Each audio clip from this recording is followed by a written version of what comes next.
Hello, everybody. Welcome back to another episode of the D&T Wrestling Show. We are back. We've been away. We've arrived again. It's episode 12. I am your host, Daniel the D&T, joined by my co-host with the most, Tyler the T in the D&T, Mr. TNT. Tyler, tell the people how you're feeling today on this Wednesday afternoon. What is up, D&T Nation? I'm feeling great. A lot of wrestling. Was it good? Who knows? I'm having deja vu. I'm having deja vu right now. What? It's almost like we've had this exact intro before. Oh, that's crazy. Rest in peace, R-Truth. Rest in peace, R-Truth. Oh my God, Jesus Christ! That is quite the way to. Yeah, that is quite the way to start the episode. Yeah. You know what? Before we even officially get into it, just so anybody that is a fan of this show is aware, we are not fans of letting go of R-Truth. We both think that was ridiculous. Yes. We'll get it. Yes. We'll touch on that, I guess, as we get in. Well, we've mentioned it many times in the past where we think that the comedic value of that kind of stuff, like Carlito example, he's not going to be re-signed. R-Truth, we love that kind of stuff. Now it's looking like, hey, the Miz might be next on the chopping block. And it just looks like generally they're not really down with these comedy characters, and I hate it. But you know what? And we're starting as if this is a subject to start the show. It is not. Yeah. What we have for you all today is 3 parts. We are going to go over Friday Night Smackdown from the other night. We do not skip show reviews. We don't care if we're a little late. We're going to do it. We'll go over at least the interesting things that did happen on Friday Night Smackdown. We will then go over the same thing with Monday Night Raw, and then we will give you what you all are probably here for, which would be the Money in the Bank predictions coming up this weekend. We're very excited for that, but we do have to do our due diligence of explaining how we got here, slapping the wrist a little bit of WWE and explaining why we are dissatisfied fans at the moment, at least somewhat. Yes, some of it's good, don't get us wrong, it's in the middle somewhere. It's a gray world, but how about we get started? We will do, like I said, the first part of the show. We are going to now go over Friday Night Smackdown from what was it, what did you say, May 30th? May 30th, yeah. The most recent SmackDown. There will be one more before Money in the Bank, but that was the last one that is setting up everything coming up in a couple days. So, with that being said, I'll just go ahead and, take over and kind of go over the first thing that we consider to be genuinely important that happened. Bianca Belair returned to us. She graced us with her presence. She comes out in her hometown. I believe hometown. At the very least, she is from Tennessee. I don't remember if Knoxville. Yeah, she is from Knoxville. Okay, perfect. Yeah. Her mother was there. Her father was there. Everyone was dressed in orange. Like Rocky Top, like the Vols. So everyone was there. Good old Rocky Top. And as we go along, there are more wrestlers who also showed their appreciation. They were in their orange. Really cool. The WWE's been kind of doing that a lot more lately. It's nice to see that they pay homage to where they're at. But this is about Bianca. Bianca's there to just tell us how it is. Hey, y'all, I'm back. Glad to be back. She actually goes, y'all know I can't come back without singing Rocky Top now. They put the song on. She doesn't sing it. She doesn't sing it. That's okay. That's okay, Bianca. Not everybody is talented at everything. He probably doesn't know the word. Whatever Tim Robinson said. Not everyone is good at everything. that kind of thing. So we appreciate you having the crowd sing it, Bianca. It was fun. But the real meat and potatoes here is that Bianca starts to tell us about, she's glad to be back because her house is on fire. That, metaphorically speaking, being Jade, Naomi, the like, and just her general sense of wanting to once again be a WWE champion. So she just essentially goes over the fact that, hey, Naomi and Jade are at each other. She's having a heart-to-heart with this crowd, her hometown, people that she knows. Hey, y'all, I don't know what to do. I'm trying to figure it out myself. I've got my mom and my dad in my corner, blah, blah, blah. And very predictably, it's nothing crazy, but Naomi comes out, right? Naomi's music hits. I was watching it with my girlfriend, and I was literally the last few episodes have been me explaining, I've been watching with my girlfriend. What it really is me slowly bringing her into it and trying to indoctrinate her into wrestling. And I'm now what's going to happen here? Understand everything. Right. I'm like, now what's going to happen here? Bianca has a rival named Naomi. Naomi's about to come out. Don't even think about it. She's about to come out. Just give it a couple minutes. She's like, oh, okay. Naomi comes out, very predictable, and she's Trust me, I did the same thing with my wife 2 years ago when we got back in. Yeah. And now she watches when I'm not even there. If I'm in, it's hard, man. He's just chilling and watching it in I'll the say room. this. So I think he's getting it. my girlfriend, as much as she doesn't want to admit it, I think she's already a fan. I think she can't deny Hey, how great it is. It's fun, right? yep, I mean, that's why we're all here, yep. y'all, right? Hey, if you're out there listening and you got a girlfriend and you're afraid to show her some damn wrestling, go ahead and show her that shit, man. I'm telling you, it's better That's than you good. think. That's It's good. better than what we used to watch. Like it's not as hard for women to watch. That's like maybe more what I'm saying. Okay, Honestly, yeah, because the women are it's a lot actually better. women wrestlers are actually really, really Yes, good. they are not So just it's objects easy. Like anymore. first person my wife started liking was Bianca Belair. Bianca, Like yep, she just fell in love with her, and now she's her favorite wrestler. So it's just like, yeah, it's that's just how absolutely. it works. And so, yeah, Naomi comes out and she starts saying crazy shit. Okay, she starts saying like, Yeah, she's crazy.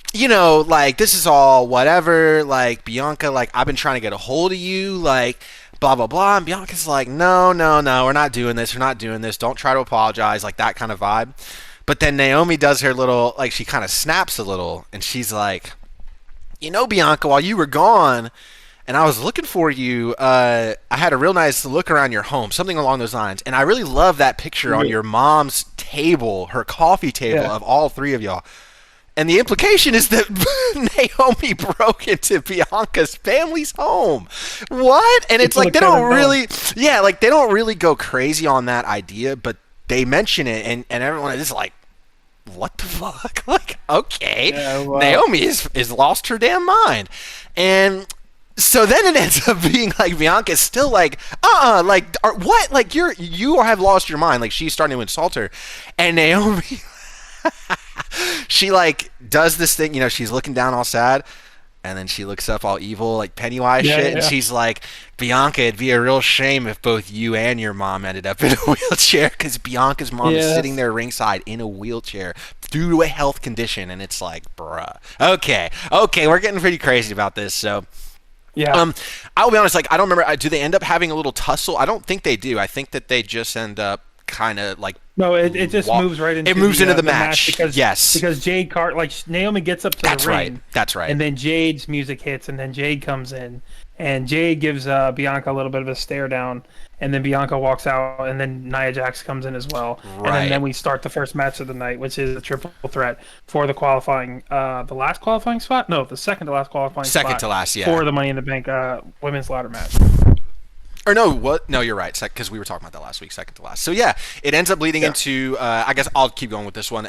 Leads into an actual match. I like this. I do like when the first promo leads into the first match, and there's not a very I agree. clear I agree. and cut disconnect. I'm not saying they need to do that every single week, but I do think Raw has that kind of problem where they really don't do that. Like they always Dude, give they were the just main like, superstar. oh, this is the main event now. Yep, they always give the main superstars the big thing in the beginning, and then the next match is always some gumps. Not all y'all are gonna know that word. That's fine, but there's some gumps, and it's like, bruh, it makes those talent like feel lesser than it really does. Whereas this was a perfect way to bring in Nia, Jade, Naomi off of the back of Bianca's glow, if you want to say that, right? So I agree with you. it's perfect. We lead into this match. I like this match. I really did. Some pretty good spots back and forth. I want to say this. I think Jade Cargill has come such a long way as a wrestler from when she first touched ground in WWE. She was pretty rusty. I'm not just saying, just because she came from AEW, but there is a different type of wrestling style expected in WWE than maybe What? AEW. Are you serious? I think AEW? AEW is a little bit more about just the speed and the actual flair of it all, whereas WWE expects slow because it makes more sense, right? Like they're trying. Yeah. They still hold the old-fashioned idea of a wrestling match, which is that it's supposed to feel like it's a real fucking fight, dude. Like it. Yes, we all know it's fake, but we're not like, oh well. Now that we all know it's fake, why don't you just go ahead and do a million flips and a million slams and a million this and a million that? Like that's what Jade was used to. Now she comes in. She's looking great against Naomi. She's looking great against Nia. She's already had a good match against both of these people, obviously. But the thing is, you actually get Naomi winning this match. I'll just kind of cut to the end here. There was a lot of back and forth and a lot of like close calls, what ifs. I think Nia looked the strongest in this match overall, like as far as who was dominating. But that's how they've been running these triple threats all month or all 2 months or whatever. The person who does the best in the match does not win the match. Sorry, that's just not how it works. You do your best, you show everyone how good you are, and then you take that pinfall. So that's what she did here. Naomi, sure. If you tell me, didn't Naomi like steal the victory from one of the two? I kind of forget. I think she low-key stole it. Yeah, like she kind of came in out of nowhere, rolled up. I want to say Nia away from Jade and took the win. So very heelish. Yeah, something happened with Jade, and then she was like, I think Jade hit something, and then like Naomi like pushed Jade out the way or something like that. I could be completely lying, but I think this is how I'm remembering things. And then Naomi pushed Jade out the way, and then she kind of stole the pin from Jade, if that makes sense. So I think that's kind of how I remember it. But yeah, to go off of the match was good. I mean, when you put all three of these guys, into a match, it's just going to be really good. It just shows how strong the women's main card or the main event scene especially in the women's division on SmackDown is crazy. Like it's really, really, really good. To be honest with you, and I don't think it's even a hot take anymore, I think the women's division, dude, just in general, I don't think it's hot and Raw take at all. Yeah. Is better than just the men's. Throw NXT in there as well. Why not? It adds to the case. Dude, it's like I get more excited for like Bianca and Naomi. And I do as well. I get excited for that stuff. It's a good story, right?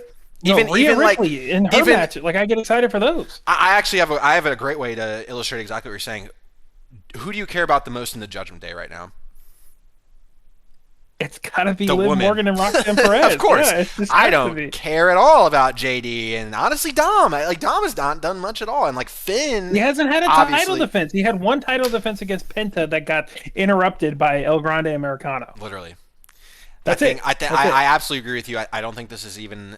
It's not actually a hot take. It's just that it's not being said enough, and we are willing to say it because we don't give a fuck.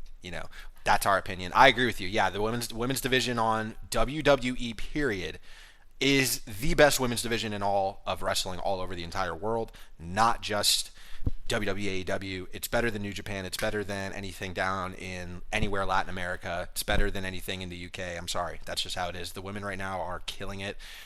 How far we've come in the last 15 or so years is incredible. Even not Roxanne, even Lyra and Becky, like that stuff is cooking right now, right? It's and we'll get to that. The women, yeah. They could all main event Monday Night Raw and SmackDown. Oh, absolutely. They could on their own. You can do that for a month straight, like just either the women's championship on Raw or SmackDown, Io Sky on Raw. Like they could do that every single week if they wanted to, and I think it would just do numbers. No, I agree. I absolutely agree, and it's like.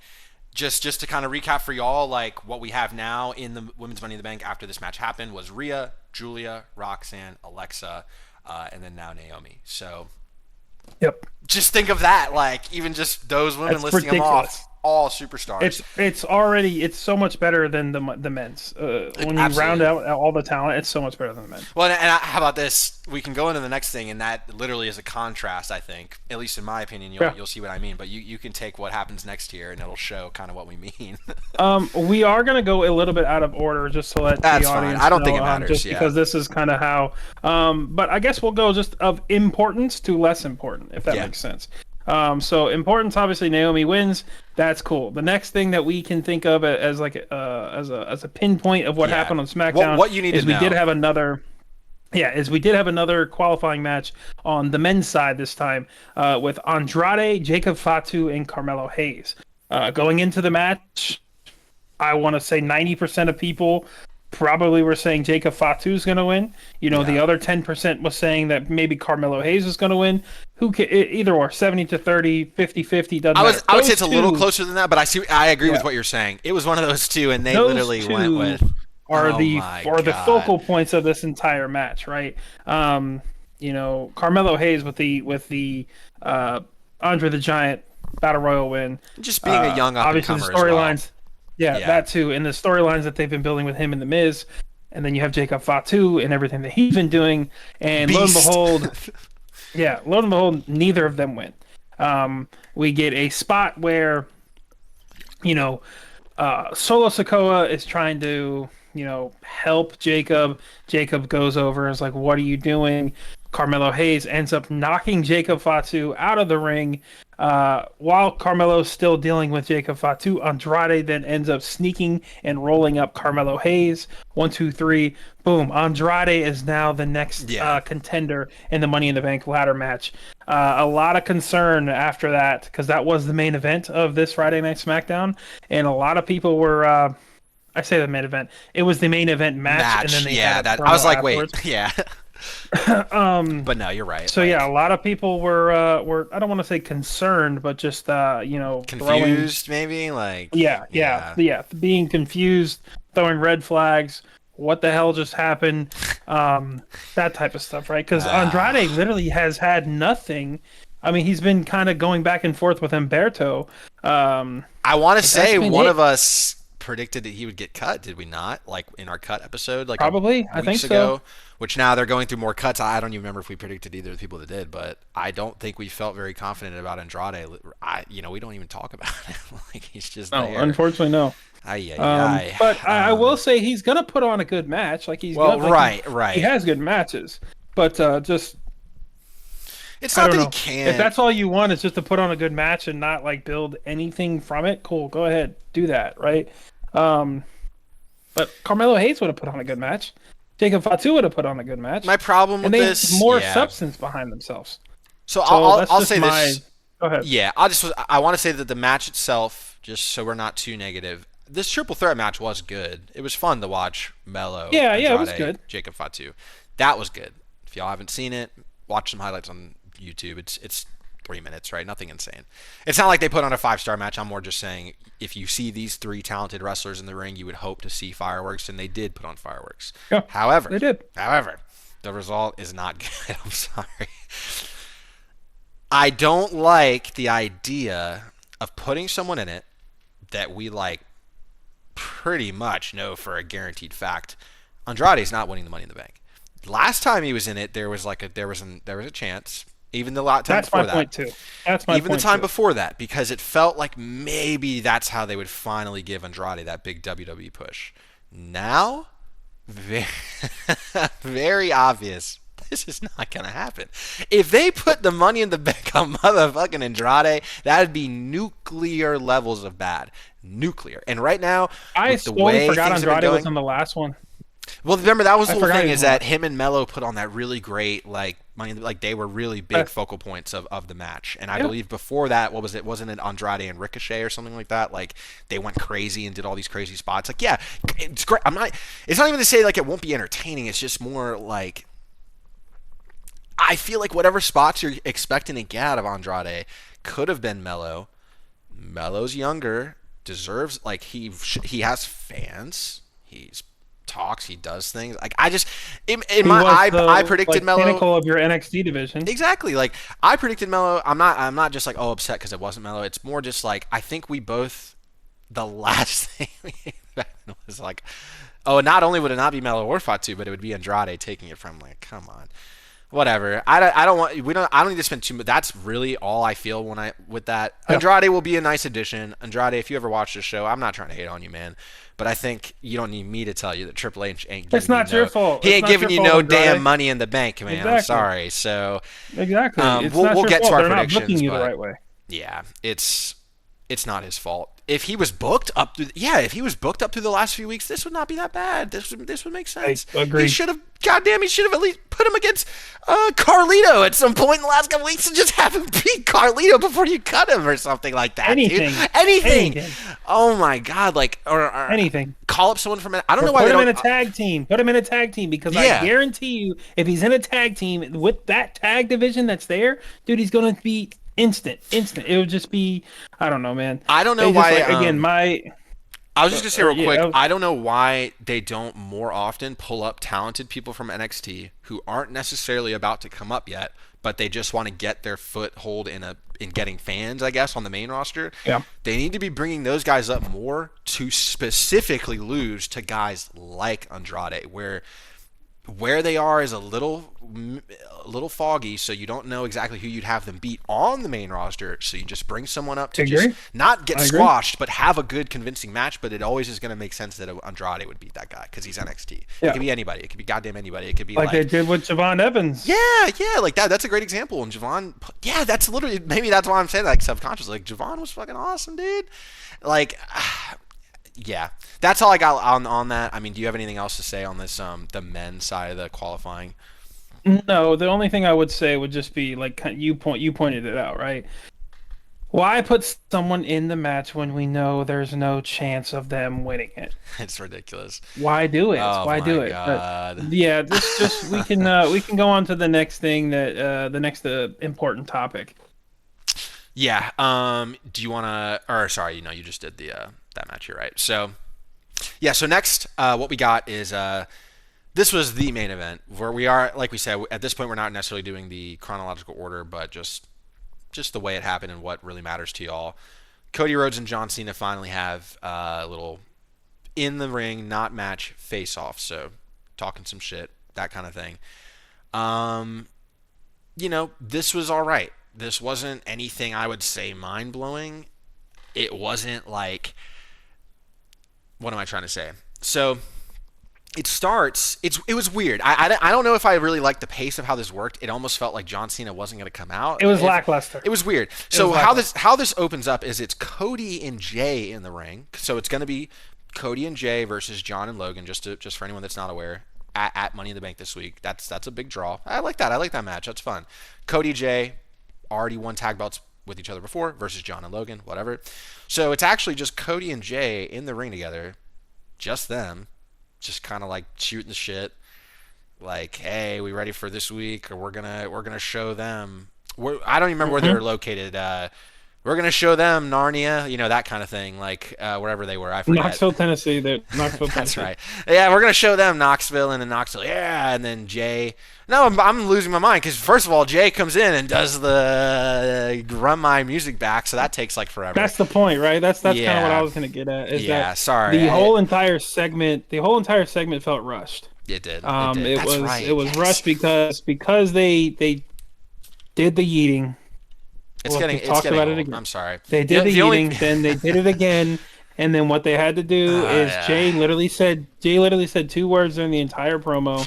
Barely did anything. Cody did whatever he had to say. John Cena came out. Logan Paul came out, and Logan did all of the talking.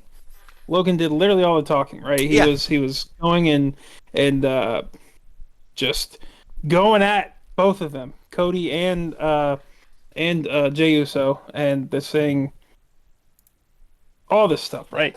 John Cena was like advertising Logan Paul, basically saying,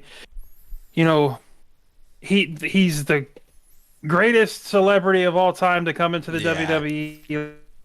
Like there's a reason that he brings numbers to the company. There's a reason he's in the spot. There's a reason he gets these matches, like that type of stuff, right? Just glazing Logan Paul. And like I said, Logan Paul was just dissing them. Cody was like, what did he say? You're gonna what he said, like a line that I can't remember. I know what it is. Like, if you want me to cut in, he basically is like, well, I want to say two things. So first of all, John, this was the only part I liked. Like when John comes in before Logan's there, I liked it. So John immediately comes in, and he's like kind of being like old John, like rapping John Cena, and he's like, yeah. He's like, I'm tired of hearing two wannabes talking like shit. Like he doesn't say talking shit, but he's like, I'm tired of hearing two wannabes. He's like, you want to be me, and you wish you could be me. Like talking to both Jay and Cody, and the intensity he brought it, like it was like, all right, John, all right, John. He called Jay lazy. Like he was freaking getting him. I liked that part, but then you're right. When Logan comes in, it did feel a little more like. Now it's like, here's the mic, Logan. You do everything from here on out. And Logan did. Logan did fine. You know what I mean? Like, Logan did fine.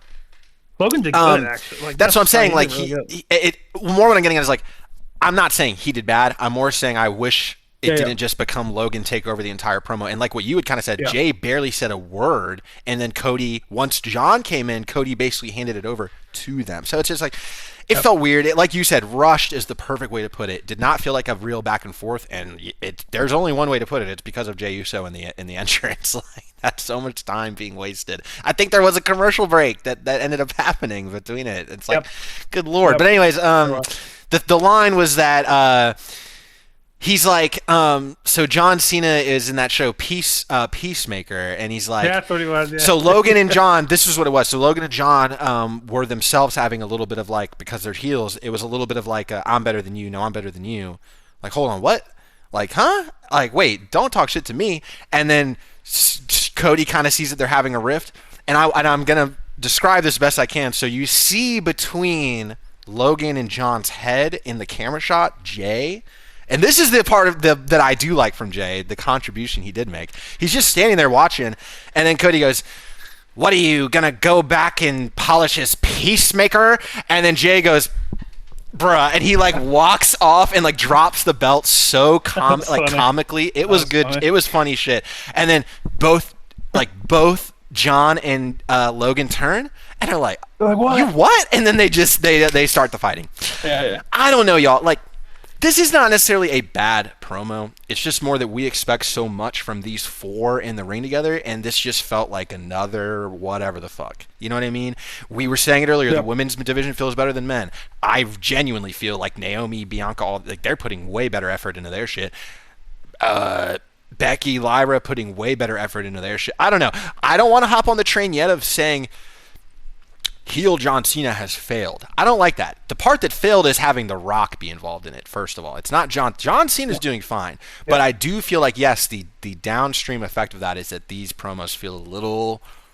I'm also like I like Cody Rhodes being back, but the only way this works is that Cody's still involved, and that it does make it feel weird. It's like, damn, I thought we were going to get maybe something else with John Cena by now, maybe, but no, we're here. We'll see if after Money in the Bank they do move somewhere else, because then it really becomes a question. What do you do with Cody Rhodes? Seriously, like he can't just go win the belt. That cannot be the case. It seems like what they're building is CM Punk being that guy. You know what I mean? So what the fuck is Cody gonna do? I don't know, but that's really all I got to say on that promo. So now we're gonna go on to the next part of SmackDown, and basically, I'm going to run through the next three things pretty quickly. One thing kind of really stood out to us. One match really stood out to us in particular. But the next three things that really happened were JC Mateo and R-Truth. They did have a match. Rest in peace. That was R-Truth's last match. He got squashed by JC Mateo. Yes, he did. I do want to say, can we touch on real quick the promo that led to it? Because the last actual bit of contribution from R-Truth. Just real quick, R-Truth confronts the current bloodline, so Solo, Jacob, and JC in the back. And he's just kind of like getting into a Solo, who Solo's just like, "Get out of here, man, get out of here." And he's like, "I don't like the way your son is looking at me. Is this your son?" Like, and it's like he's asking Solo if JC is his son. And he's like, "Hey, can I take your boy out to the ring and teach him a lesson?" And that's how they got the match. Love it. We called him Rip like R-Truth, ugly man. son or his husky son. His husky son. No, it was perfect. What the fuck, man? I hope R-Truth goes. If he wants to go to AEW, I don't even speak on AEW fans, but I don't know if they really want him, but he should be somewhere, man. I don't know. R-Truth should be doing something, man. If he doesn't end up with wrestling, man, Netflix, y'all got a comedic genius on their hands. You should have him in some type of TV show or something. That's all I'm gonna say. But we can move past that. The match itself was pointless. It, honestly, disrespectful to R-Truth, but whatever. Unfortunately, yeah. So we'll move on to the next part. The next thing was we had Los Garza versus Rey Fenix and a debuting on the main roster, Javon Evans. Yeah. I'm not gonna say that's his this is he's on the main roster. Permanent. Nah, not yet. This was just he was on NXT this past Tuesday. So. Yeah, so this was just basically to promote their match that they have at AAA on Saturday. I think it's between Ethan Page, Rey Fenix, Javon Evans, and then it's someone from it's another I can't remember his name right now either. Guy. I don't know his name either. Sorry, y'all. We don't keep up enough with NXT. We're sorry. We're sorry. But yeah, that's for the North American Championship. Again, they're just they just wanted to promote Javon Evans so that people could look at him and see what he does, right? They also had Ethan Page on commentary during that match, going back and forth. There were some shenanigans back and forth, but that's He it. did kind of. Ethan Page did kind of cause Javon and them and Ray to lose. I basically want to just say the fact that I think Javon Evans is an absolute superstar. As someone, like I literally just said, we don't necessarily watch too much NXT. They say that boy bouncy, but hey, I have not seen this before. Nah, he was bouncing, all right. He was jumping. Everything he did was like, I'm up here now, and I'm up here now. And it was like, dude, holy shit. No, he's crazy. He's really good. I think this was my favorite match of the night. It was just really fun to watch. And I do just want to say I do like Los Garza right now more than I've ever liked them. I finally feel compelled by what's going on. Finally. That's all I want to say. Yeah, Other than that, speaking of Los Garza, actually got Umberto back on their side. They did. That's a good point. He finally. I don't know how long that's going to last. I don't know what's going to do with that.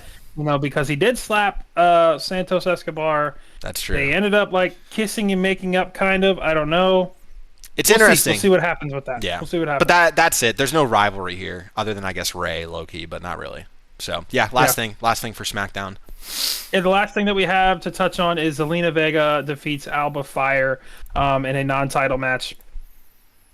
It's just the secret Hervis and Chelsea Green cycle for Zelina Vega. It's just constant, just to give them television time. That's all this is. So I don't really have anything else to. That's okay. We just want to let y'all know that happened. I'll just say, you know what? I'll say this. I don't like Zelina Vega as United States champion. I'm sorry. I know a lot of people like her. We thought it could be a lot better. Like, I was one of the people that wanted Zelina Vega to have a championship. Yeah. Because she's damn good on the mic, man. Oh yeah. She's like, if you're just going off of mic talent, she's like top 5 in the women's division, if not top 3, if not top 2. Yeah. Like, she's really, really good. The only unfortunate part is they don't have any promo battles back and forth. Like, give her what Lyra's doing with Becky right now. I'm telling you, she's going to cook. She's absolutely going to cook. The only problem with that is that she might cook too much. Or she's going to bury somebody. That's kind of what I'm wondering if the case. She has that ability to do it. Yeah. I'm wondering if that's the case and there's no one really stepping up to be like... You have to think with Lyra and Becky, that's a very different thing because Becky sees Lyra like a damn daughter. And that's why you bring like legends like Becky into the picture. Okay, I'm done. I'm not gonna.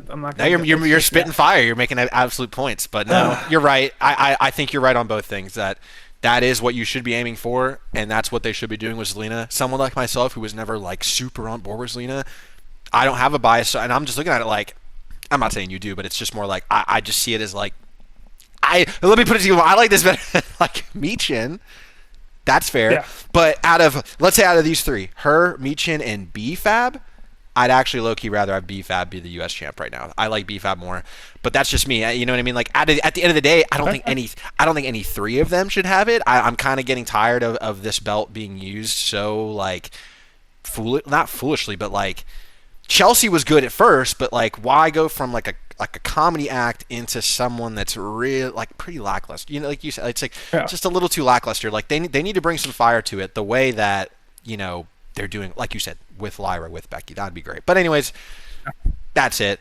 That's SmackDown for y'all. Again, we said we wouldn't take too much time on it. It happened almost a week ago, but we wanted to make sure y'all got our opinions on it. Sheesh, I mean, I'll mention it real quick, just because we got some stats here. That episode of SmackDown did hit 1.38 max viewers, 1.38 million max viewers. I guess, we might as well start making a note of that every episode and just kind of keep track of like where the number's going. From my understanding, this was a pretty low rated. 1.38 million is not a lot for SmackDown, so it makes sense to me. Yeah. They do seem like they should be more up around like 2 mil. That would be nice. And there's no basketball anymore. That's a big thing. The fact that this didn't do that well with basketball being on or not on at that exact time was kind of disappointing. But it's fine. It's not the end of the world. It is what it is. So with that being said, we are going to... a star rating? Oh, yeah. Sorry. Star rating for this SmackDown. Let me think. Bianca came back. That main event promo was not the best thing. You're giving it 2 out of 5 stars? 2 out of 5 stars? Is it time? Okay. How about I'm not ready yet, so you go ahead and give your explanation on the 2 out of 5 stars. Yeah, a 2 out of 5 stars. Yes, we did get Bianca. The best thing that came out of the SmackDown was the women's triple threat match. That's it. The match with and Javon Evans, I will say that's probably the other thing that helped. But the match with Andrade and all them, okay, it's a cool match. Didn't want Andrade to win. Sorry, that's gonna cut it for me. Zelina Vega, we just explained, nothing too. It wasn't fun. Was not a fun match. Snazzy about that. Los Garza, again we get Javon Evans, awesome. Just to promote. There's nothing going to go on with this. It's just to promote the AAA stuff. It was non-canon. It's not. It was a non-canon one-off match. Right. Yeah. And that's probably why they brought Los Garza together again. That's probably the only reason. Yeah. And then next week they're going to just be completely. We watched them literally kill R-Truth on screen. Come on, it's fucking ridiculous. Like they gave R-Truth. Yeah, so that's why it's a 2-star for me. I'm gonna be a little lazy. Nothing... I'm also saying, because now that I'm really adding it all up in my head, I'm like, this is not. There's a reason this did not get high ratings. Honestly, this might have been my lowest rated SmackDown period if it wasn't for Javon. I'm gonna be real, because that match was such a surprisingly good match in the mid card. It saves it from being 1.5 genuinely. So. Yeah, that's our star ratings. We are now going to take a quick intermission. We will then jump into part 2 of the episode, which will be covering Monday Night Raw. What is up, DNT Nation? It is Daniel, the D in the DNT, here with a quick message. I just wanted to say thank you for all the love and support y'all have been showing the YouTube channel, the YouTube videos. It's been amazing so far. Look, if you made it this far in this video, hit like, hit subscribe, drop a comment down below, whatever y'all have been thinking so far. And as I say in every other YouTube video, hit that little notification bell to get our latest updates on our newest videos. We want y'all there. We want to know what y'all think. And don't forget our social media. Check the description. We got X, we got Twitter, same thing. We got Instagram, we got TikTok, all of it. All the links are there. We want to hear from y'all. With that being said, hey, let's get back to the video. All right, y'all, we're back. Like we said, to go over Monday Night Raw now after touching on Friday Night SmackDown. This Monday Night Raw was on June 2nd, a couple of days ago. Like we said, we're just like SmackDown, we're only going to go through what we consider to be the more important beats, promos, whatever. We don't want to spend too much time going over the less important matches and whatever. And honestly, again, it has been a few days. Some of y'all maybe have already seen it, whatever, but we do want to give y'all our opinions. So with that being said, we will go into the very first thing of importance, easily the most important thing that happened. We did have another men's Money in the Bank qualifier match. So this was El Grande Americano versus CM Punk versus AJ Styles. This was the main event match, right? Yeah, this was the main event match. There was another match we'll get to in a second that could have been. That's why I asked. I kind of forgot which one it was, but no, this was the main event match. They did build to it with a CM Punk promo to start the show. He comes out and he's talking his ish, that kind of thing, and he actually does get interrupted by Sami Zayn. I know I'm doing this in a weird way, but this is important. He comes out to essentially give us the idea of I'm here to win gold. I don't just want to be here for money. I am here for money, but now it's time for me to not just be here for money. It's time for me to also have a belt, to which the crowd has a huge pop. The people still absolutely love CM Punk. There is no question. But then Sami Zayn comes out. And so I want to say that this was pretty predictable. It's really just Sami being like, hey, you have a job to do, right? You can't, it's not just about you winning. It's about you beating Seth. Because if Seth wins, it's the same promo Sami's been running since a year ago. If Seth wins, it's all over. You know why? Because then he'll have all the power. And it's oh my God, please just get something new. And I guess that's probably what they're actually doing with Sami, right? It does kind of, and I'll even just add in the fact that Sami gets himself ran into by Karrion Kross later, and it ties into this because really it's Sami going out there and saying, hey, CM Punk, I hope you win, and then maybe sometime after that, because we're such good buddies and because I got your back, I'm gonna get a chance to fight you because I'm gonna be champ too one day. And CM Well, Punk's like, he didn't really say it like that. He did no, say it not more like of that, like but like, a yeah, more menacing way of like, yeah, he was trying to be, once you yeah, do get like once you do cash in and you get to be a champion or whatever, just know like I'm here and I will be a right, champion one day, yeah, no that's matter true. what. I see what Like you're that's saying. kind of what he was. That's kind of how he was He's saying like, it. don't forget So about me. like Yeah, exactly. So you could see he's like kind of tuning in to his like twisted ways, that Karrion Kross has been kind of trying to hinting get at, out of trying him. to get out. Yeah, Yeah. yeah, and that's you're absolutely right because then that does lead into Karrion, who later in the show in the promo in the back is like, dude, Sammy, you're a liar. Like at this point, Yeah. you're not a good guy. You're not like better than everybody. You're not some big virtuous hero. You're a bad guy. Like you're just Yeah. as bad as me. I'm not saying I don't like what they're doing, how Karrion is drawing the evil out of Sammy. I like that. I actually love that angle. And you were a much bigger Karrion Kross fan before I was, and I'm on board now. I like this. I don't like this exact thing he said where he's like, "You are evil. You are evil." It's like, well, Sammy still hasn't necessarily done anything to make that claim. He's just saying it. I wish it would be Well, more that's the like, point, though, because well, like he has done it in the past with the bloodline. He's like, we know I guess your that's true true. intentions. I guess that's He's true. like Yeah. that's what Karrion's kind of getting at. He's like, we know your true That's my intentions. fault. You're we right. know You're who right. you are deep down.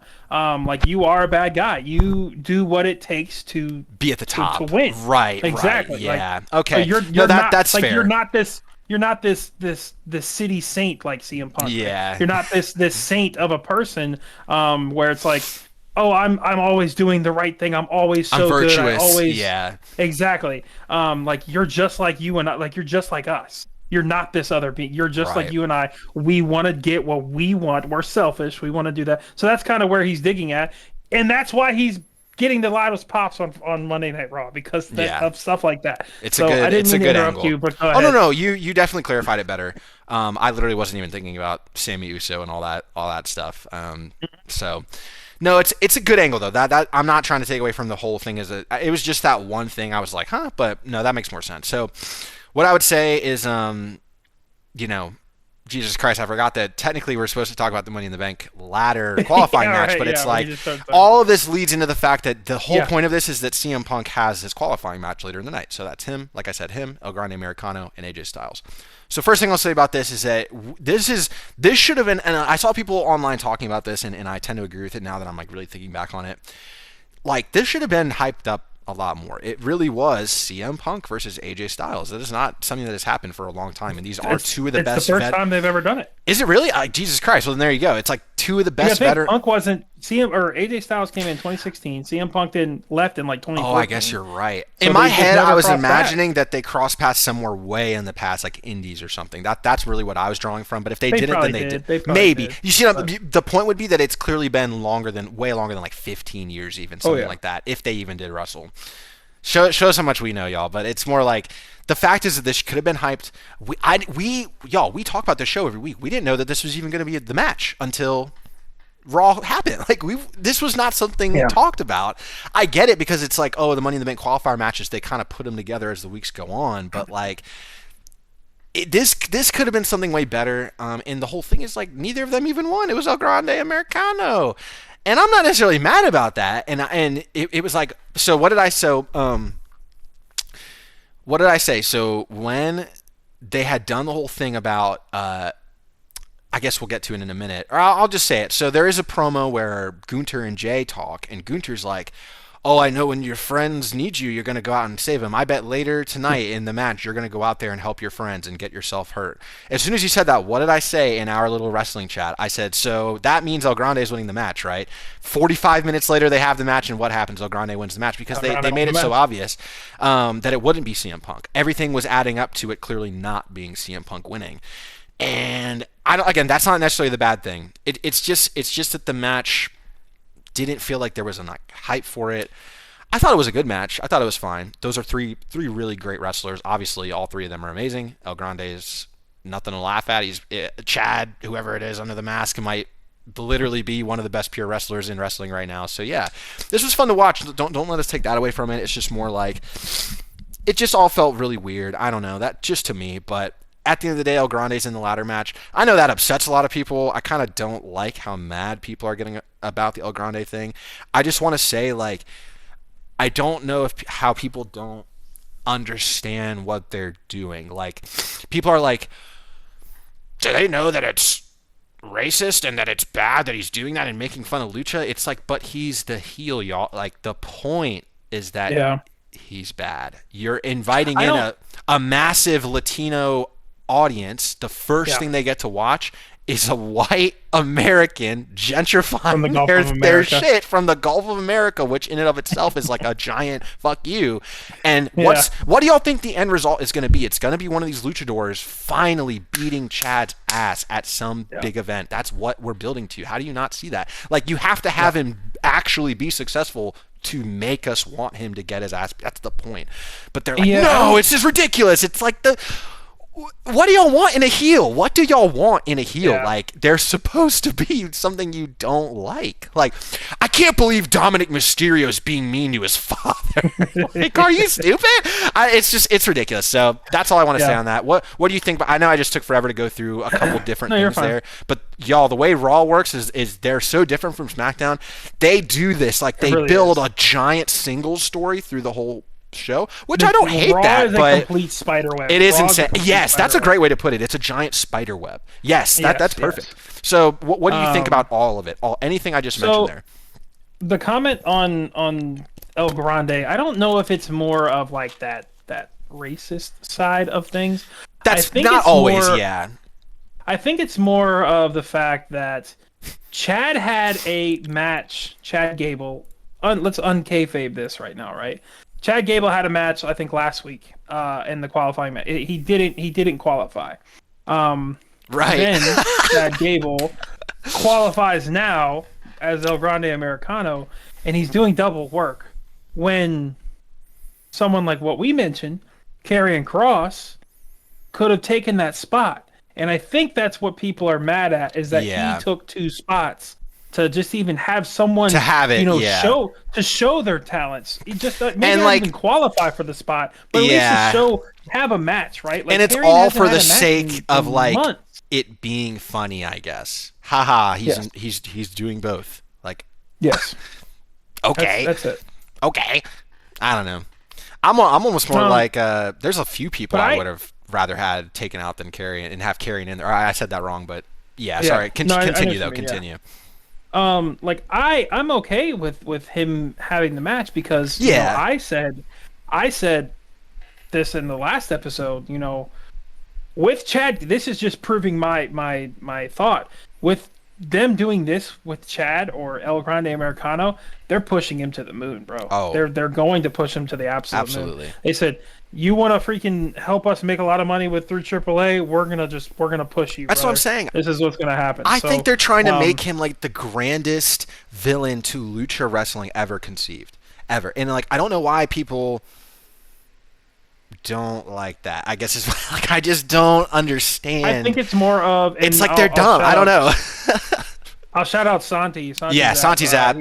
I watched his video, and he said, what is the end goal with El Grande Americano?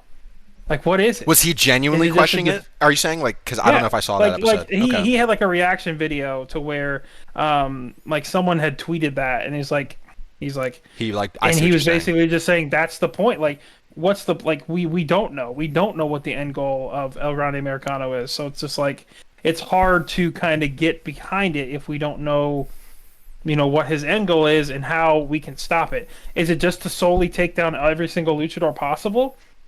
Who knows? That's Chad Gable's job. That's Chad Gable, what he wants to do. And if they're going to separate these two characters, El Grande just comes in and has a match with these luchadors. That's it. I would like to say, I said this once. It is in an episode. I don't remember which one, y'all. And I don't feel like going back to find it. And I'm going to say it again right now because it's more recent. I still don't exactly believe it's Chad Gable. That's fair too. It could be. It is, what's his fuck name from his production. Like teammate, I still think it's what's his name, Jordan, or it's Yeah, I know who you're talking about. It's the guy. He comes out a lot. And this is a big thing that like leads me to think it. He comes out a lot on camera, especially lately. Just to be a guy that kind of like stops people from fighting, whatever. But he's Like on security camera guy, yeah. a lot, y'all. But he is a management guy, and I think that this would be such a perfect thing if it's him. If it's him and his return, finally his return to wrestling, because him and Chad were like a pretty big deal back when they were a tag team. Like they looked like they would be the next big thing. And because he got hurt, they then put Chad with Otis, and like they tried to. It could be. I still think it's him, and I actually feel more confident in that now. And I think there is going to be some big thing where they're like, wait, millions of WWE fans genuinely are like, no, that's Chad, and then it's like, oh, they actually treat us like shit. Because sorry, I knew there was a reason that I thought that. I don't know if you saw how El Grande happened to be wearing Chad's boots. Chad's boots, okay. Yeah. Y'all, okay. WWE, no matter who it is, they do a costume check. They do all these things for everybody. That wasn't a fucking mistake. That wasn't a mistake, okay? They are not doing that for no reason, and I do believe the reason is to further make you feel like this is so dumb. This is so dumb. Like there was a thing El Grande responds to Chad, or Chad responded to El Grande, whatever it was. Bruh, like why are we being dumb? You know what I'm saying? Like, that's not for no reason. I truly believe that. And then Chad himself tweets it like, oh, he's, you're welcome. Use my boots. You're welcome, hombre, or whatever he said. And it's like, dude, he's drawing attention to it. Like, come on. It's right there. I swear. I'm thinking SummerSlam, the big reveal comes, and we find out that it is, in fact, his old tag partner. When he said, I'm going to go find the solution to Lucha Wrestling, he found his old tag partner, but he didn't want them to know it was him, or something like that. I truly believe that's coming. It could solely be that. If honestly, it's not, no big deal, but I love the idea of it. I love being, I love thinking of things that are out there, but we'll see if that actually ends up being the case. I don't really have much else on this kind of entire, as you said, part of the web. We can kind of go on to the next part of Raw that was important.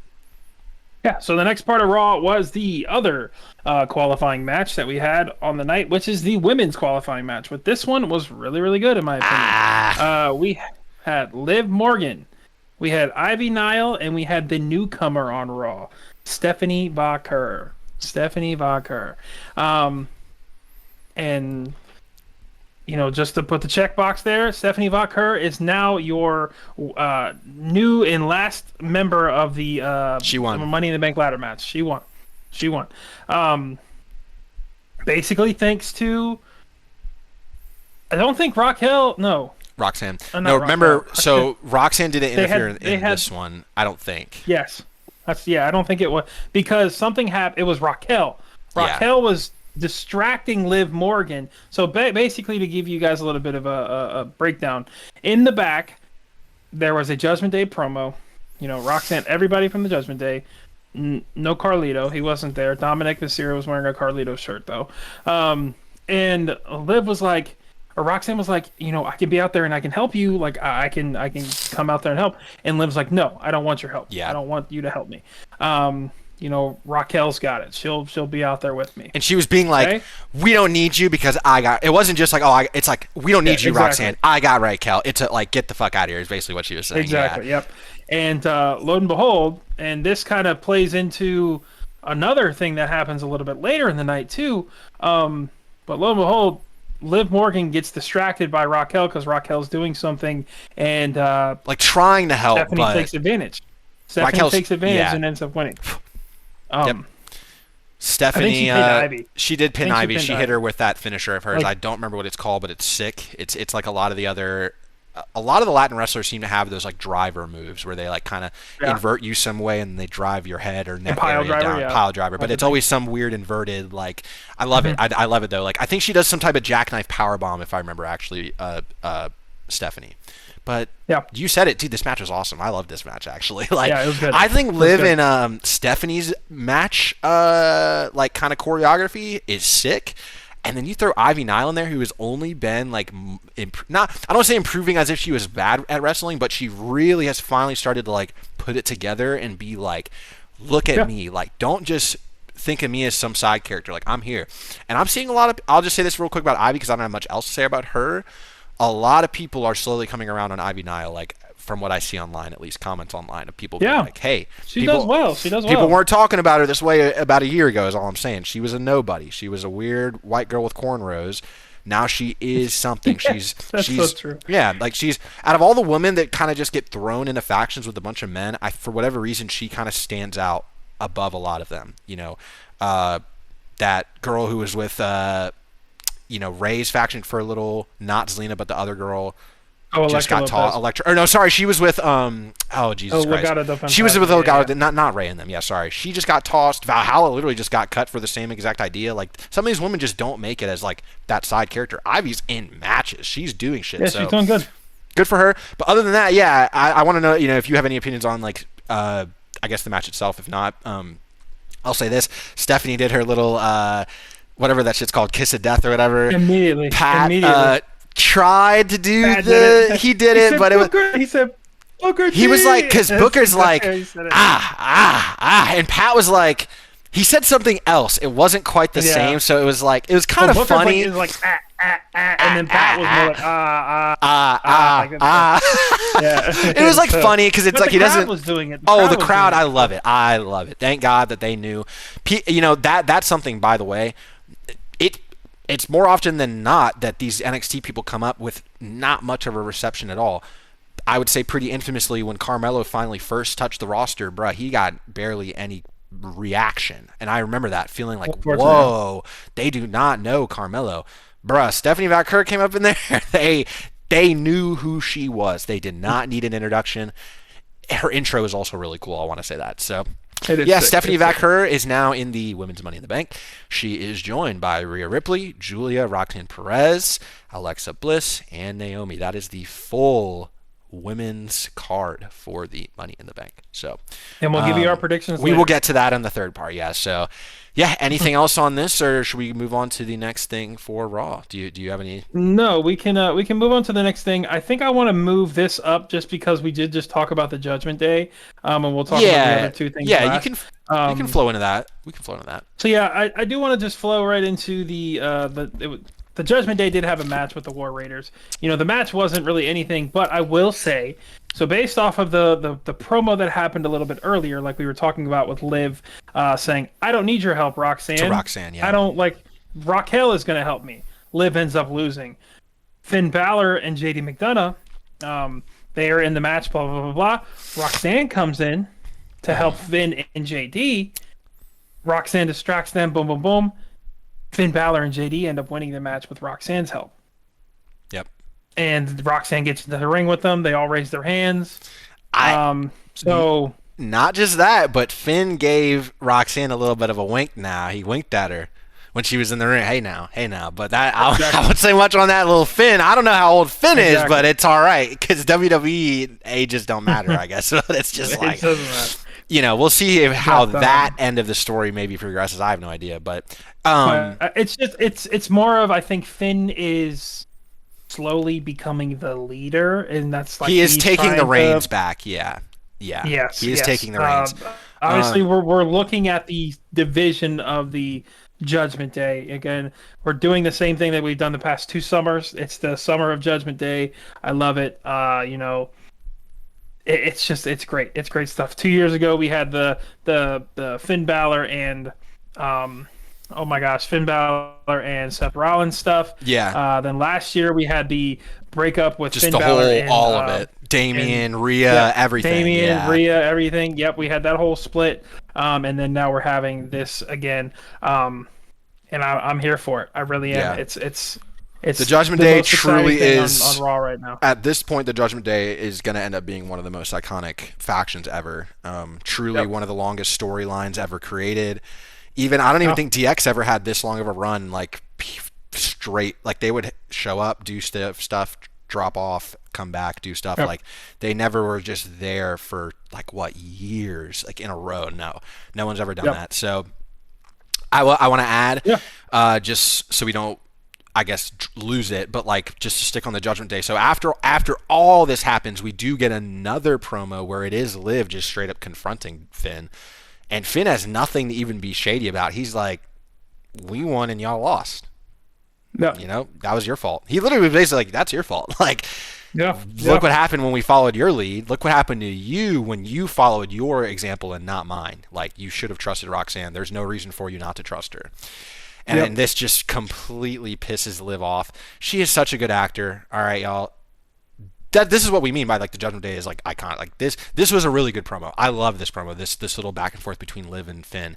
It felt really like they actually hate each other. I'm also the one thing that I have never forgotten, not at all. I have no idea if they just want us to forget and they were maybe going somewhere with this and then they kind of dropped it. You might be knowing what I'm talking about, but Finn took the key card. Finn took the key card. He took the hotel key card like a year ago, over a year ago, the key card to Liv Morgan's hotel room. He took that, and then they all were like, where'd it go? Where'd it go? Who's that for? Because that was when she was trying to flirt with Dom and get his attention. Then we find out that Finn has it. There is no mention or notice of that key card ever again. Ever again. Yep. All we know is that at some point later, Liv and Dom end up together. And then the rest is history. So I'm like, is there still some thread like all the way where maybe the grand plan was for Finn and Liv to ultimately run the Judgment Day together and all they're doing is playing the rest of the group? Because if they just are like, well, actually, we are together, then maybe Dom leaves and then that unravels everything, right? But instead it's actually Finn and her in the shadow. I don't know. Because now it's like with the Roxanne stuff, it does feel maybe that's just not the case. I don't know. But yeah, that promo was cool. And it was, and Liv was like, Finn, I know exactly. So she was basically like, Finn, I see exactly what you're doing. Like you're trying to like take the Judgment Day under your, like you're trying to be the leader. And he's like, oh, yeah. What makes you say that? Like he's being so so like douchey about it. He's really funny. Finn's great. He's great. Really he's great. It really is a shame like how much they haven't given him over the years. But I guess that's what this is, right? That's what this finally is. Yep. Man, I don't have much else to say on that. I don't know. Do you want to touch on this real quick right here? Just that's more Judgment Day. Like just say it. Yeah, I guess it is more Judgment Day stuff. Yeah. So then Raquel Rodriguez and Kairi Sane did have a match. They had a match well, in the mid card. Yeah. Same type of thing. Raquel didn't want Roxanne Perez in there. Liv Morgan got kind of involved. And cost Raquel the match. It was but remember. So this just came back to me. So this whole thing was the same idea, like you just said. Yes, but it was because Io comes out to help. Oh yeah, Io did come out. Yeah. Io comes out to help Kairi versus Raquel and Liv not having that extra person in Roxanne. So yes, it actually screwed both Raquel and Liv tonight.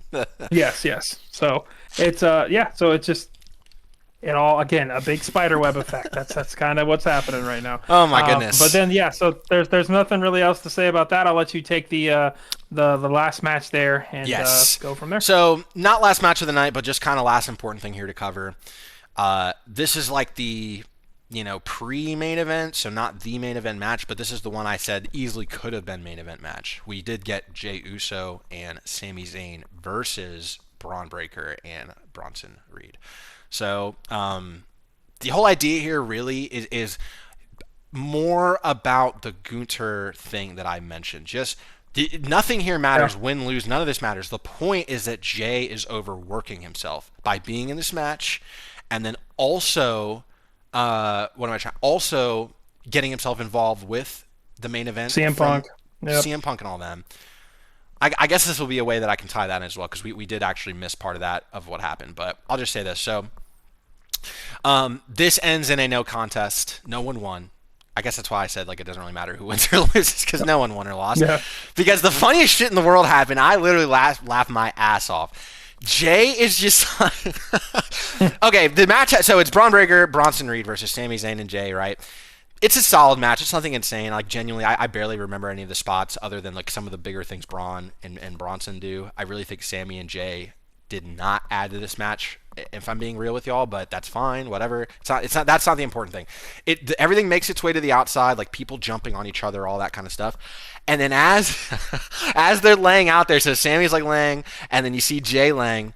He starts getting up, and then literally just completely off screen, you just see Seth Rollins stomp his head into the ground out of complete nowhere. He came from down the ramp, but they do a great job. Not like the angle is that you can't see him at all. You just see Jay's head. He's just kind of getting up, and then boom, like he gets stomped in the ground. And I was like, holy shit. Bell rings, DQ. You can't do that. So I guess technically Sammy and can't do that. I guess technically Sammy and Jay win, right? But the way they say it in a tag is that it's a no contest. So whatever. They kind of just beat up Sammy and Jay, whatever. The important thing added on. This is what I meant by adding on. In that thing later with CM Punk, El Grande, AJ Styles, what happens at the end of that is that the same idea. The reason CM Punk didn't win is because Seth and Braun and Bronson interfere with CM Punk in his triple threat match, but that is legal. There is no DQ from that, right? So CM Punk lost because of their interference, but the interference, like, it didn't end there. Seth did the heel thing where you just take all the good guys, line them up in the ring, and beat their ass. But it wasn't just beat their ass. It was sorry, I'm leaving out the important thing here. Seth comes in, Bronson comes in, Braun Breaker comes in to mess with CM Punk and make sure he doesn't win. Well, just as Gunther predicted it, Jay and Sammy also come back out to try to help CM Punk, like as they said they would. This results in some big brawl, which of course El Grande wins out of all of that. But then after that, Seth and all of them get the better of the good guys here. They take Jay specifically, string him out in the middle of the ring, and Bronson does 2 tsunamis to that man. Okay, and the idea here is that Jay is really getting his ass beat a lot. And for those that don't know, Jay, he has a match at Money in the Bank, which we'll get to here soon. But he has a match at Money in the Bank already, and then Monday Night Raw, 1 week from the show we're just talking about right now, he's defending his belt against Gunther. Everything they're doing is building up and adding up to Jay losing that match. I would almost say at this point, especially given I'm imagining even if him and Cody are going to win this week, which I think they will. That's I guess I'm giving a little bit of a spoiler. I think they will win, but I think that's because Jay the very next night is losing his belt. I'll stop my prediction there, but I'm more just giving the context of what's happening on this Monday Night Raw. That's the big important thing to take away here. Jey Uso is spreading himself thin. He is what Sammy thinks he is, and that's what Karrion is calling Sammy out for. Jay is way putting himself above and beyond for his friends when he doesn't need to. He has stuff on the line whereas Sammy doesn't, right? So I can agree. I love it. I love the angle. I love that this is probably the way that Jay loses the belt because it's not just him getting his ass beat and it's unceremonial. This is a big story they're telling, especially for the younger fans to be like, oh my God, I can't believe it. He was just being a good friend. All that garbage. So, yeah, that's that part of the show kind of all encapsulated for y'all. Again, the spider web, we're trying to web it all together. What did you think about, the tag team match, and if you want to speak on the thing with Jay as well, what did you think? Yeah, I thought the tag match was a tag match, right? The Sami Zayn. I don't know, man. Jey Uso's just not it for me anymore. He just hasn't been. That's just it for me. It's time. It's run its course. I hate to say that. It's only been since WrestleMania. It's only been 2 months, but it's run its course, man. He got his chance, man. That's really, he can call himself main event Jey Uso now. You know what I mean? It makes perfect sense. And you know what I think it is? You know what I really think it is? I think it is just overexposure. Yeah. Because they're because of that. And they're purposely doing it, right? For the storyline. An example. He's on Friday Night Smackdown. He's on Monday Night Raw. He's on. He's been on each pay-per-view so far. He's just every single night. We're seeing it. We're seeing the yeeting. We're seeing all that stuff. I get he's your champion, and I get he's the only champion that's there full time. But it's sometimes overexposure is a bad thing. I agree. Unfortunately for Jey Uso, someone who can't really cut a promo, I was gonna say that too. Forgets his lines. Oh my God! I was gonna say the two of those things combined is horrible. Yeah, the only way to put him on TV is to have him in matches, and his matches aren't the greatest in the first place.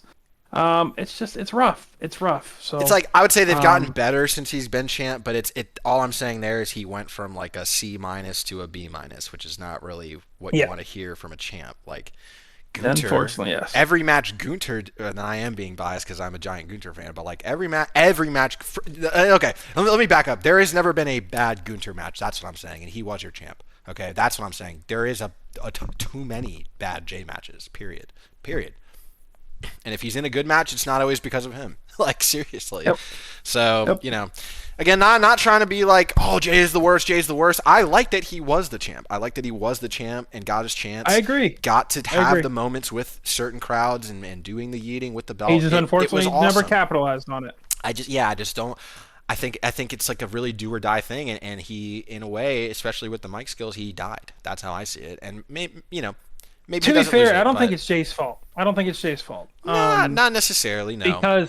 Because the only feuds he's been put in are Logan Paul Yeah. and Gunther. And He's already Gunther, had that's it. 5 matches with Gunther. Logan Paul. That's it. And like now John Cena, but And not we haven't really. had that much time. We haven't had that much time. But I get it, man. It's just I don't know. I don't know. I We'll see. think We'll see what happens. running the angle that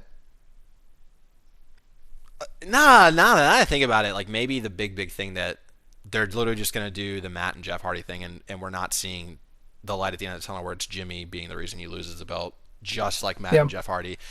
I think that would be so fun. I told you this is this kid's Could be. generation's Jeff Hardy. So if this is their Jeff Hardy, he needs to lose the belt soon, and it needs to be heart crushing, like straight up, it needs to be heart crushing, and I think that's what's coming. Yeah. I could see it. So I could see it. that's Um, or hold that's on. that's Yeah, Raw. that's Monday Night Raw. We'll talk about CM Punk here real quick. CM Punk Yeah. after the show was addressing the R-Truth chants because there was a lot of R-Truth chants throughout the night. Yeah. I heard it during the commercial breaks for sure. Oh yeah, I heard it through the commercial breaks for sure because I was watching the Canadian broadcast, right? And I think WWE was nerfing them. They were definitely trying to cut them out as much as possible. They know they messed up, but we'll probably get more of it here in the future. I also looked up the viewership since we did it for the last show too. Yeah. So the viewership for this one, it says it's down from last week by only. Last week was 2.7 million global views. Now it was 2.6 million global views. Okay, so they are hitting that 2 million number. Okay. Yeah, for Raw, and then total views since it's on Netflix and you can rewatch it. However, 4.8 million hours watched. Oh shit. Yeah, they're Dude, oh my god! Like I cannot. Can I just complain about something? I have to. All right. I won't go into too crazy detail, but I've been seeing a lot of, let's just say, the other brands' fans and their constant. Not all of them. I'm going to call them the sycophants. Okay, the AEW sycophants are never ending crying about WWE. And I was genuinely under the impression that these last 2 episodes were like failure episodes because they were acting like it was like the viewership is awful. Moving to Netflix was a failure. I would have never in a million years guessed that they are almost at 5 million total views. What? 5 mil? They dude, with the Netflix shit, they doubled their audience. They doubled it. Are you serious? I thought they were doing bad. It gives me global rankings. It gives me global rankings. So global English language, it's ranked 6th. United States ranked 4th. This is through Netflix. This is just Netflix on. So United States counting ranked regular 4th, TV Canada, shows, right? Correct. Yeah. Canada ranked 5. United Kingdom ranked 9. India ranked 9. I'm sorry, and I'm y'all. sure the list goes on and on. AEW, I don't ever want to hear y'all. If any of y'all watch this, I don't ever want to hear any of y'all ever again talking like that. That is absurd. Y'all need to worry about your barely 500K viewers on your fucking AEW shows. Get the fuck out of here. That shit is fucking ridiculous. And I like AEW, I do, but y'all are insane. I'm sorry, we took away from the point of this, which was CM Punk. Like you said, I'll say this, like, because you're right. You heard the chants very loud and clear because what we realize is, dude, they were suppressing the "We Want Our Truth." I don't know if you heard that there was a point where they were, what's up, what's up, what's up, what's up, what's up. That was awesome. But they were suppressing the crowd noise, bro, for that, and you heard it because you were on the Canadian broadcast, so they didn't put the suppression in for the commercial break. All of a sudden, all you're hearing is "We want our truth," and it's like, oh. Well, one thing that's weird, and I understand why they did it, and it's just weird to do it for one thing and not. Like when the crowd was chanting, especially I remember this specifically. Yeah. The crowd was chanting for either the tag match. Oh no, I know what you're saying. It was Kyrie and Raquel. It was Kyrie and Raquel. They were like, "This is awesome. This is awesome." Yeah. Right. And Pat McAfee or Michael Cole, it was like they're addressing it. They're saying, "Yeah, this is awesome. This is awesome." Right. And then right after that, we want truth. We want truth. Silence. Nothing. Or they're trying to they act redirect like it's not real conversation, and it's just like, come on, man. Like the dude did so much for your company. It's so you're not ridiculous. You're not doing this Vince McMahon kayfabe stuff anymore. At least show the man some respect. Like give him like a little. Not even like I know he's not working for you guys anymore, but just be like. I don't know. It's because you messed up. You messed up, so you want everybody to just pretend. Nah, I'll tell you what. Given that it's like more his show, SmackDown better fucking give them hell. I swear to God, they better not let them breathe. I do want someone's kind of promo to get a little messed up, because I don't like the direction of like, oh, who do we need to make a cut on? Let's think. The funniest guy on the roster. What? And I understand that he had like his contract ended. I'm not an idiot. But from what I heard, and it could just be completely made up, that they lowballed him. And it's like, oh, that smells straight up like the TKO, like people that WWE are now signed with being like, no, we don't want him a part of this brand. And I don't like that. I do not like how much obvious influence the people at the top have on what they believe should be like how WWE is versus like what pretty obviously the fans want. I don't like that, especially I literally just got done shitting on them. Guess who does the exact opposite? AEW. They will take anything the crowd wants and fucking run with it because they're the underdogs. They're trying to make anything work. So guess what happens if you're WWE doing the opposite? After a while, your true fans like, I will go look for some other shit to watch if you really fuck around. And I told you this. So what we saw is that The Miz, not too long after these cuts happened, he started clearing things on his social media. People do believe that he is the next cut to come. The other person who did that was Gunther. And I'm telling y'all right now, if Gunther fucking leaves WWE, I'm going to be fucking pissed. I will come on this show and just start shitting on everything. I swear to God. The WWE will go back to their mid-2010s audience quicker than they ever imagined. I swear to God. Fuck that. They need to be careful with what they're doing. And this is kind of this goes true for a lot of these organizations. NFL, it's kind of the same way. Like, they really think it's about them. Do you know what I mean? Like, they think it's about them. They're people that run it. They think they're bigger than the actual You get to people, make money running this. Be grateful. Stop acting like it's this isn't your like dream book, dude. Like it's for the us. Giants, for example, with Saquon Barkley. Yes. Saquon Barkley leaves, wins the Super Bowl. Goes and wins the Super Bowl. You don't want to pay the damn because man. You don't want to pay him, and you think you can do it better. Blah blah blah. That's fucking ridiculous. So yes, that's a great analogy. So sorry, we kind of CM Punk basically said the specific thing he said is, man, how dare you guys cheer for somebody that isn't here? And now I think that went over some people's heads because I saw people like going at him for this. Guys, he's not going at the fans. He's alluding to himself. He's saying, for 15 years you all cheered for me to come back. Now as soon as our truth gets that, they bleep it. They didn't bleep CM Punk. This is what pissed me off. People are finding ways to show how Vince McMahon was better. Vince McMahon didn't bleep the CM Punk shit. He let them. The show turned into that. Literally, they just let it happen. Even Vince knew that. Like, come on. I think they'll get right. I think enough people are complaining, but that's it. Yeah, that's Monday Night Raw. What do you think? Star rating. Yeah. Star rating. Yeah. I will say this one was. Because of all the intertwining stuff with the Judgment Day, I will give this one a 3.5. I really do like it. Are you saying because you like that? Yes. Okay. Yeah. A 3.5 because yes, the Judgment Day stuff. Like, it wasn't a perfect show by any means. But I think it started off hot with CM Punk. Anytime the show starts off with CM Punk, I enjoy it. It's gonna be nice. They intertwined 3 different segments of Raw tonight with the Judgment Day in one specific line, and then they trickled it here, here, and here, and then they came back to it, and it's like, this is what happened, and it was just great. It was great. Yeah. There was so much storytelling with that. And then they had obviously the triple threat match, and the same stuff that they've been doing. And Braun Breaker and Bronson Reed's intro, by the way. Sick. Oh, we didn't even talk about that. The way that it Absolutely shifts sick. into the other. Yes, you're totally right. That was awesome. That Absolutely was sick. I love, and there's been tag teams throughout history where they do that. It's always a banger. Come on, that's always sick. Yes. If you can find a way like a DJ that can do that effect, oh come on, that's and awesome. just two badass dudes like those. Dude, and they're two big slabs of meat or whatever Pat likes to say. Yeah, it's awesome. Yeah, look. Yeah, 3.5 for me. So go ahead. I'll be honest, like you pretty much just said it all, but I want to say 4. I think this is about as perfect as a weekly wrestling show on WWE can get without having a title match. This is as good as it possibly can be. The way they told stories throughout, it was consistent. There were different. This felt like a genuine, real episode of television. Like you're right. Like I agree. I like the spider's web. I like it. I agree with you. Maybe it doesn't need to be so much about the Judgment Day necessarily, but I don't hate the Judgment Day. I'm not saying that. So I say 4.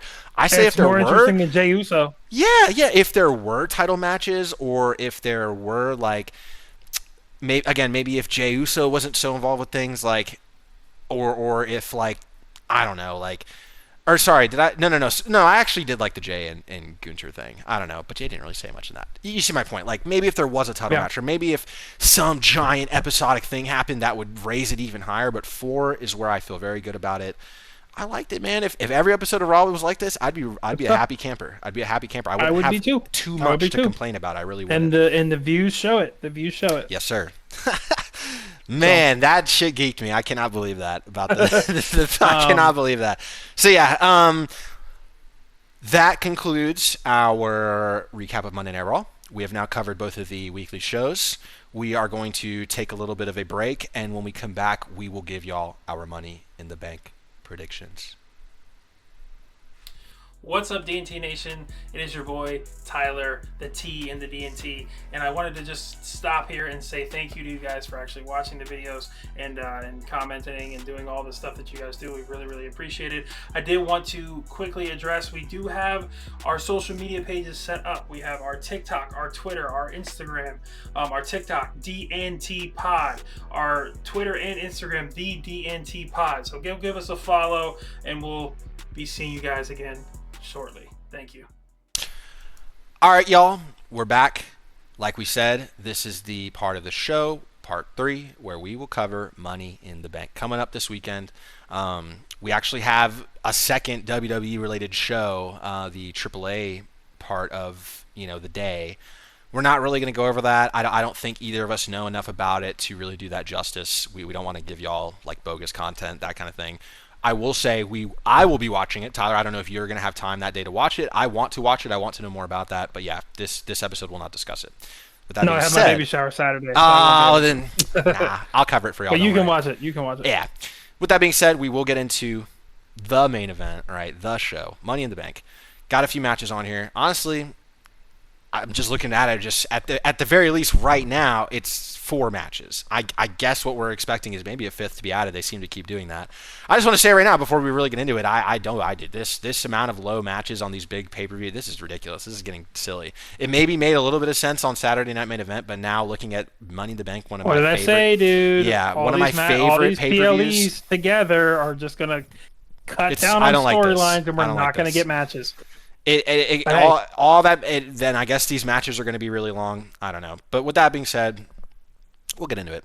First match that we will go over: Cody Rhodes and Jey Uso versus John Cena and Logan Paul. Now, I guess I'll just say this because I already kind of said it earlier in this episode. I do think Cody and Jey win, but I will let you give me yours, and then we can kind of do a back and forth on it. Or you say yours and then you say why. Yeah. I also think Cody and Jey are going to win. I think Logan's there for the pin. And it gives Cody a lift. I think Cody is going to end up pinning Logan Paul. just to give a little bit more in detail. Cody's going to end up pinning Logan Paul. That gives Cody a leg to stand on to face John Cena at SummerSlam for the title, have their feud go on back and forth on every single SmackDown from here on out. Yeah. And yeah, that's kind of the gist of it. I think it's the typical Roman Reigns tag match that they would have with like Solo Sikoa and that type of stuff, right? Maybe John gets pinned like they did with Roman back in the day. I said back in the day, like 2 years ago. You remember that? I do. Jey Uso, and so maybe, who knows? We might see something like that, something crazy. But I don't see that happening. I still do see Cody and Jey end up winning the match. Yeah, I agree with you. Like I said, and if just for y'all, if you remember from earlier in the episode, the reason I said I think they'll win, I remain the same. So I see it as this is what WWE likes to do, right? Everyone gets theirs. It's not a game where it's just the same people getting all the wins and all the like. No, the whole point here is that Cody and Jey win. Like you just said, it gives Cody his launch point, but this is Jey's plateau. Okay, it's Cody's going here, Jey's going here. Jey gets this win. He's still champ when he gets it. Good for him. It looks good for him, but this is all leading up to I don't see any other thing than Jey losing his belt on Monday. Now that could be maybe it's not necessarily Gunther beating him. Maybe Jey actually does get that one last win as champ. It's a big fucking deal, but then someone cashes in on him. It's one or the other. I truly believe that to my bones. Either Gunther beats him and just straight up takes it, and then that's it. Or Jey does get the upset win, even still, like a Rocky win almost, where he's going to go into the match injured at that point, but he's going to get cashed in on. I just don't see him, after this coming Monday, remaining champ. I don't see it. But this win is kind of a nice last, like, hurrah for him. Beating John Cena, who he beat in the Royal Rumble, like that's a big history for Jey to have. It's like, yeah, I fucking stepped on John Cena twice actually to get my, to get mine. And then Logan Paul, Cena heel. I turned John Cena heel, and then I beat him again while I was a champ. Like that. That's a big deal for him. That's main event Jey Uso stuff right there. It's good for him, right? But that's what I think. I will say this real quick. I think the reason they win is because it's like a Logan and John can't work together type of thing. That's what it'll be. Yeah, I can agree with you on that. I almost could see. They already showed some turmoil. I actually could see the classic, like, we actually don't get this quite that often anymore. I could see John walking off on Logan, like just fucking dipping. And I don't mean right away, but at some point in the match, things get a little dicey, and he just fucking leaves. I swear to God, I could. I think you mentioned it. It was. I think it was in the last episode. Logan is going to be the reason that, like, this is the first stepping stone for John Cena to kind of click back. Yes. He's like, wait. Yeah. Like, what am I doing? Like, am I really doing this? Like, that kind of thing. He's like supporting Logan. I think something like that will happen, right? So, but who knows? We'll see. I do want to add, but don't be surprised, y'all, if the good guys, Cody and Jey, lose because of a similar idea, where maybe it's Cody and Jey that can't work as well together as they once thought. And that is a further reasoning for Jey to lose that belt. Or, just don't be surprised, y'all, this is where Sami Zayn turns. Sami comes out for the save, but he turns. And it's like he embraces John Cena and Logan. You know what I mean? Like, oh my God, that'd be perfect. But just want to throw that out there so it's out there. I don't got much else to say on this. We got the same prediction. We can move on to the next match. Move to the next one. Yeah. We've got the big one, the men's Money in the Bank. Solo Sikoa, LA Knight, Seth Rollins, Penta, Andrade, and El Grande Americano. Tyler, who do you think will win the men's Money in the Bank? This is hard. This is a lot of good options. Yeah. I've already said this in the previous episode, where it's a 50-50 coin toss for me. LA Knight and Seth Rollins. And I'm going to put my official guess, and I'm going to say it's Seth Rollins. Yeah. Just because of how much they're focusing on this storyline. Yeah. And I think it would just be perfect for Paul Heyman to just keep going at and saying, we are the most dangerous things in the WWE right now. And Seth Rollins is the most dangerous human in the WWE right now. I think he'll be the first 3-time winner, if that makes sense. I think. of the Money in the Bank. If not, he's only a two-time winner. I don't know. I don't know how many times he's won. But I can see it. I genuinely can see it. Putting more pressure on Jay if, let's say, he wins and he doesn't get cashed in on the Monday after. It's just going to keep pushing pressure, keep putting pressure, keep putting pressure. So yeah, I see. I wouldn't be surprised if it's LA Knight or Solo Sikoa. But solely, I do think it is like 75 to 85% Seth Rollins. Yeah. Okay. I'm going to be spicy because I don't want to sit here and just be like, I think it also makes the most sense for Seth. I do think a swerve is coming for this. I am in the headspace of I feel like the line was crossed for what I'm kind. This is basically what I was saying earlier for my prediction on who El Grande is, right? Like, I think they're making Seth being the winner so obvious that it is not going to be him. I don't know what the reasoning will be. I don't know if it's like a Braun Breaker. His turn on Seth already starts here, right? Maybe that's it. Maybe, just something crazy. I don't know. That's not the thing I'm predicting. I don't think it's Seth. This is hard, man. I want to just say LA Knight because that's what I said before as well. But I'm trying to think of how to say this. Like, I kind of low-key feel like it's going to be Penta. Very low-key. Very low-key. It's definitely very low-key. It could I kind of feel like it's going to be Penta, and they out of nowhere, they're just like, the guy that's selling all the merch, the fucking cool dude that all y'all have been liking, here you go. Like, here you go. Now he's a main event guy, and he will win a belt soon. Like, there is no question. He is the new King Luchador. That's how I see him right now. I think he is the best. I think he's the most entertaining. Like, Rey is also really good. Rey Fenix, not Rey Mysterio, but it's like, I think that's the easiest way to go into the next stage, the next era of lucha wrestling. And I guess the big thing that I'm really drawing from is the fact that the AAA thing, the big like unison now of Latin American wrestling and North American WWE being like, I think Penta's the perfect guy to be like, here is your new poster boy. Here it is. But I'm like, I put that all out there, and I'm just going to say LA Knight. Fuck it. I'm just going to say LA Knight. I don't want to be wrong, but I love that. Everything I just said I love so much, and I'm not going to take a point if Penta ends up winning it. Okay, I'm not. But I say LA Knight because I actually feel like this is LA Knight's time. I'll give you a pity point. It's going to be LA Knight. I think this is finally his time. I would love it. And really what throws me off is that there's so many people that need to just be on a different brand right now, and LA Knight is one of them because I think John being the belt he would go for makes no sense, but Jay's belt makes fucking perfect sense, especially if it's Gunther that beats him. Bro, can you imagine? Gunther beats him, and then that would be great. Oh, the fucking crowd reaction would be crazy. LA Knight's going fucking down the ring and shit. And he's fucking going crazy. Like, man, I would lose my fucking mind. That would be sick. But then it's like, if in 2025 we get LA Knight as a he's not on Raw. He's not on Raw. So that's what I'm saying. Like, when the fuck are they just gonna reward this man for being? Did you see that promo he cut last week? We didn't even mention that. That promo he cut, he was fucking spitting, man. Like he was speaking literally for like a minute, 60 seconds straight. It was like great. He didn't stop. He didn't take a breath. He was just spitting. Nothing. He didn't miss a damn beat. Like, why is this guy not getting?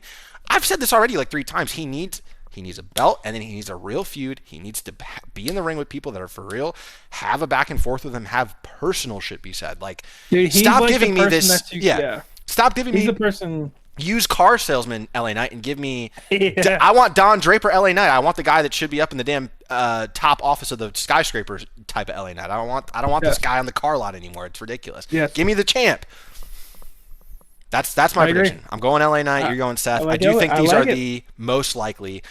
I'll throw in a little chip of like I really wouldn't doubt if for the same exact reason I said for Penta, it's El Grande. Just in a different light, so not the face of what I just said, but the heel to what I just said wins. And a lot of people probably would fuck with it, but then again, a lot of people probably wouldn't. So, joke's on you with Andrade. Oh my god, if Andrade won, I wouldn't even watch. I promise you. Like, let's say that was like the second match or the first. Like, let's just say that's the first match of the men's. If Andrade wins, I'm turning off the rest of the show. I don't even care. I won't watch it. I won't watch it. I will look up what happened. I know it's not the main event. I know the two ladder matches are not the main event. The main event, I believe, is the John Cena. Really? And I swear to God, yeah. I swear. What? Whatever. Okay. I mean, I don't really care, but whatever. That might be a good thing, honestly, because I wouldn't doubt if low key their numbers show that people drop off pretty drastically as the show goes on. Honestly, these shows go on late. But okay, that's all I got to say on that. I really do love Money in the Bank, so I was excited to talk about this one. I am excited for this. Like, don't get me wrong, y'all. They better not screw it up. Better be fun. I think it will be. So, with that being said, we will go on to the next match. The one we have on our list here is the women's Money in the Bank match. I was gonna say let's do that one last. You're right. Because I feel like the women's match is a lot more contentious. There's 25% chance for everybody, or 20% chance for everybody. Okay, the next match, we'll go on to the only singles match and the only title match, which I don't like that either. This is the only title match on the entire show. It's not a main title. It is Lyra Valkyria versus Becky Lynch for the Women's Intercontinental Championship.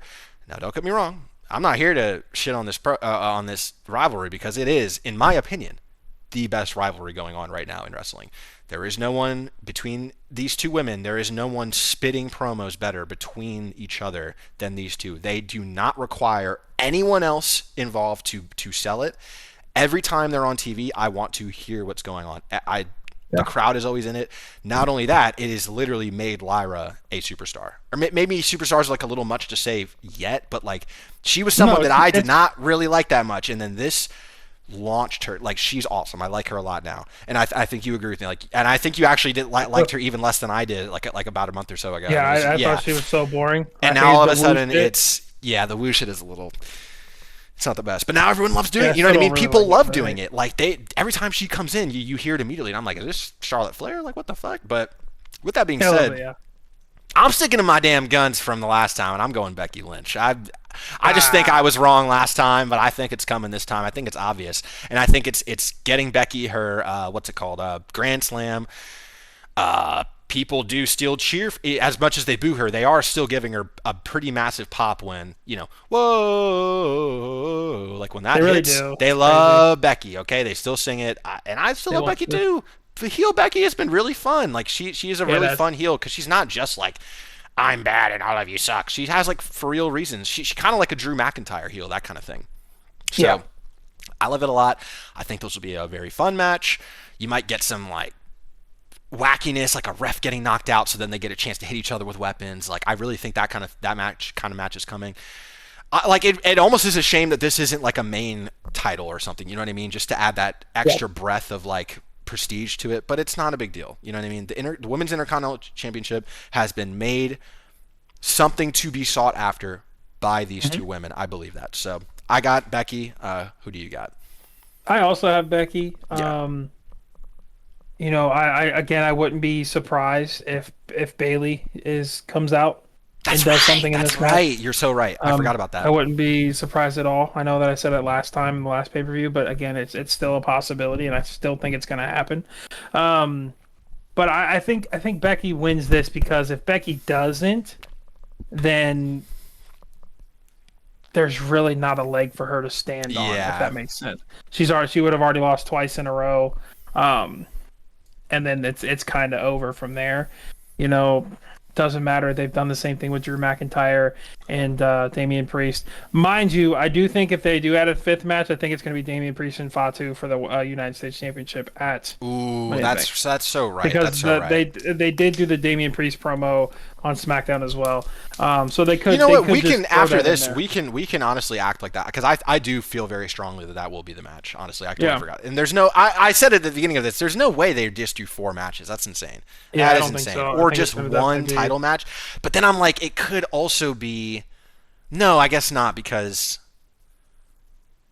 I was gonna say. I was gonna say Io's belt, maybe. She hasn't had a title match in a minute, dude. Like. But no, they already kind of really nothing to build with right now, unless it would be Liv, but that would be. I think it's too much right now. I think they missed their window to announce it. Enough to stand on. Yeah, I think there's enough to stand on with with Damien and Jacob Fatu, because Damien had already called Jacob Fatu out a while I'm being back, dumb. right? It doesn't matter because it wouldn't make sense that they do 2 Raw championships and not a Smack. No, you're absolutely right. The one that makes sense would be Damien and Jacob Fatu. Yeah. Yeah. Do you think? Well, let me ask you this: do you think they add like? Do you think it's just straight up Damien and Jacob, or do you think they add in someone else? Okay. No, I think to start the feud, to start it off, it's just that. Okay. So then let's do this. Let's we both said Becky. Unless you have anything to add to that, we can just pretend like it's Damien and Jacob. If that match doesn't happen, it doesn't happen. But I like the idea. Pretend it's a match. Okay. So I mean, Fatu. that's my prediction. Fatu. Do I want to say Fatu, or do I want to predict that Damien takes it so Fatu can win it back, or they put Fatu right in the main card after that? I still think Solo is going to eventually end up taking it from Fatu, and because Solo's in a match later in the night, I don't think he'll be there at Fatu's match if it happens to be able to help or hurt. No, Jacob I'm glad Fatu. you said that because now I have my prediction. So I think Jacob wins. But I think it is a very clear and obvious thing that he is going to appear to lose to Damien if it isn't for JC stepping in. I think JC will come in, but it won't be like before where like LA Knight wasn't really about to win or anything in that one match and then JC interfered. It's going to be more like Damien has got him down and pinned, ready for 1, 2, 3, and then JC comes and pulls him off. And then it's like a no fall, right? Like exactly disqualification. But it'll be obvious that it's because if JC didn't do anything, Damien would have taken that belt, and then we will get promos going forward. DQ. Yeah, we'll get promos going forward of like, oh, you did need our help, Jacob, and then that will truly drive a stake between them. And Jacob's like, nah, like, and then that leads to maybe what you said, Solo and JC plotting. Yeah, I can 100% agree with you because that's I see that I see that happening, and I see that being the reason. Because otherwise, I'm like, I don't know if they want to just do a match where Damien just loses like that. I think they're really trying very hard to do something very special with Damien, like on SmackDown. Yep. I really think they can do a best out of 3 with Damien and Jacob, and it would be good. So, I agree with you wholeheartedly. I guess I'm more saying this as well. I actually think the next US champ is Damien. I don't think it's Solo. I think Solo ends up being the reason that maybe he loses like a next time. Yeah, could be. And then you get like a nice little Solo and Jacob feud, and then Jacob goes on to the main card after that. But anyways, that's like very long-term predicting. I don't really care about that. So for sure. That's all we got on that. We both predict Jacob Fatu for that. We will go on now to the last match. Like you said, we waited it for the end on this one. Save the best for last. Now. We got Alexa Bliss versus This Rhea one's going to Ripley. go crazy. Roxanne Perez, Giulia, Naomi, Stephanie Vaquer in the women's 2025 Money in the Bank ladder match. So that is a fire match. Before we even say who we think, this really is like any wrestling. I'm doing a my GM on WWE 2K. Dude, if this is not a 5-star match, like a 5.5-star match, I'm gonna scream. I'm just gonna put all the highest and coolest overall women in one match together and see what happens. Like, that is what this fucking is. Like, these are the best women in women's wrestling right now. Save a few, that are maybe involved in their own thing, but everyone that's not involved in a feud is in. That's the best is in this match. So this is amazing. This is a fantasy booking match. It goes to show you what we were saying in the beginning of the episode. Take a look at the men's match and take a look at the women's match. Yeah. And 3 of the men's match I can already look at. Like Penta, cool, whatever. I'm not like the biggest fan of him. He's cool, but whatever. Yeah. Andrade, El Grande, Americano. I could care less about. All 5 of the women that are in this match, I'm genuinely excited to see, and I genuinely think that they have an avenue to do something. Every single the other one. 3 in the men's match, I'm like, they're not going to win. They're just not. Even with Rhea Ripley being in this match, I still believe the other 4 women or 5 women, whatever it is, have a chance to win this match if it's not Rhea Ripley. Yeah, that's just me. So. I think in predicting this, what matters obviously is like who are the champs now. I'm trying to think. So I feel like it's easier to be like, who won't it be? You know what I mean? Like, who do we really? Because even then, that's hard. Like you just said, almost not even all 6 of them have a reason to win that would make complete sense, and it would would be great for them. It would be great for WWE. All 6 of Yep. them. There's not a single one in the men, like you just in the men's match. If Andrade wins, I told y'all I'm not even watching the rest of the thing. If El Grande wins, I said it's a dark horse. I wouldn't hate it, but it would be kind of like, well, what are they going to do with that? If Solo wins, that's pretty disappointing. You see what I'm saying? Like there's enough people in there where I would just not like it if they win. Yep. Okay, no, I don't want to do too much like. Man, do you have your prediction? I would like you to go. Yeah, this one's hard. Yeah, mine's Rhea. Just Rhea. It does make so much sense. I said it in the last episode. I just think Rhea.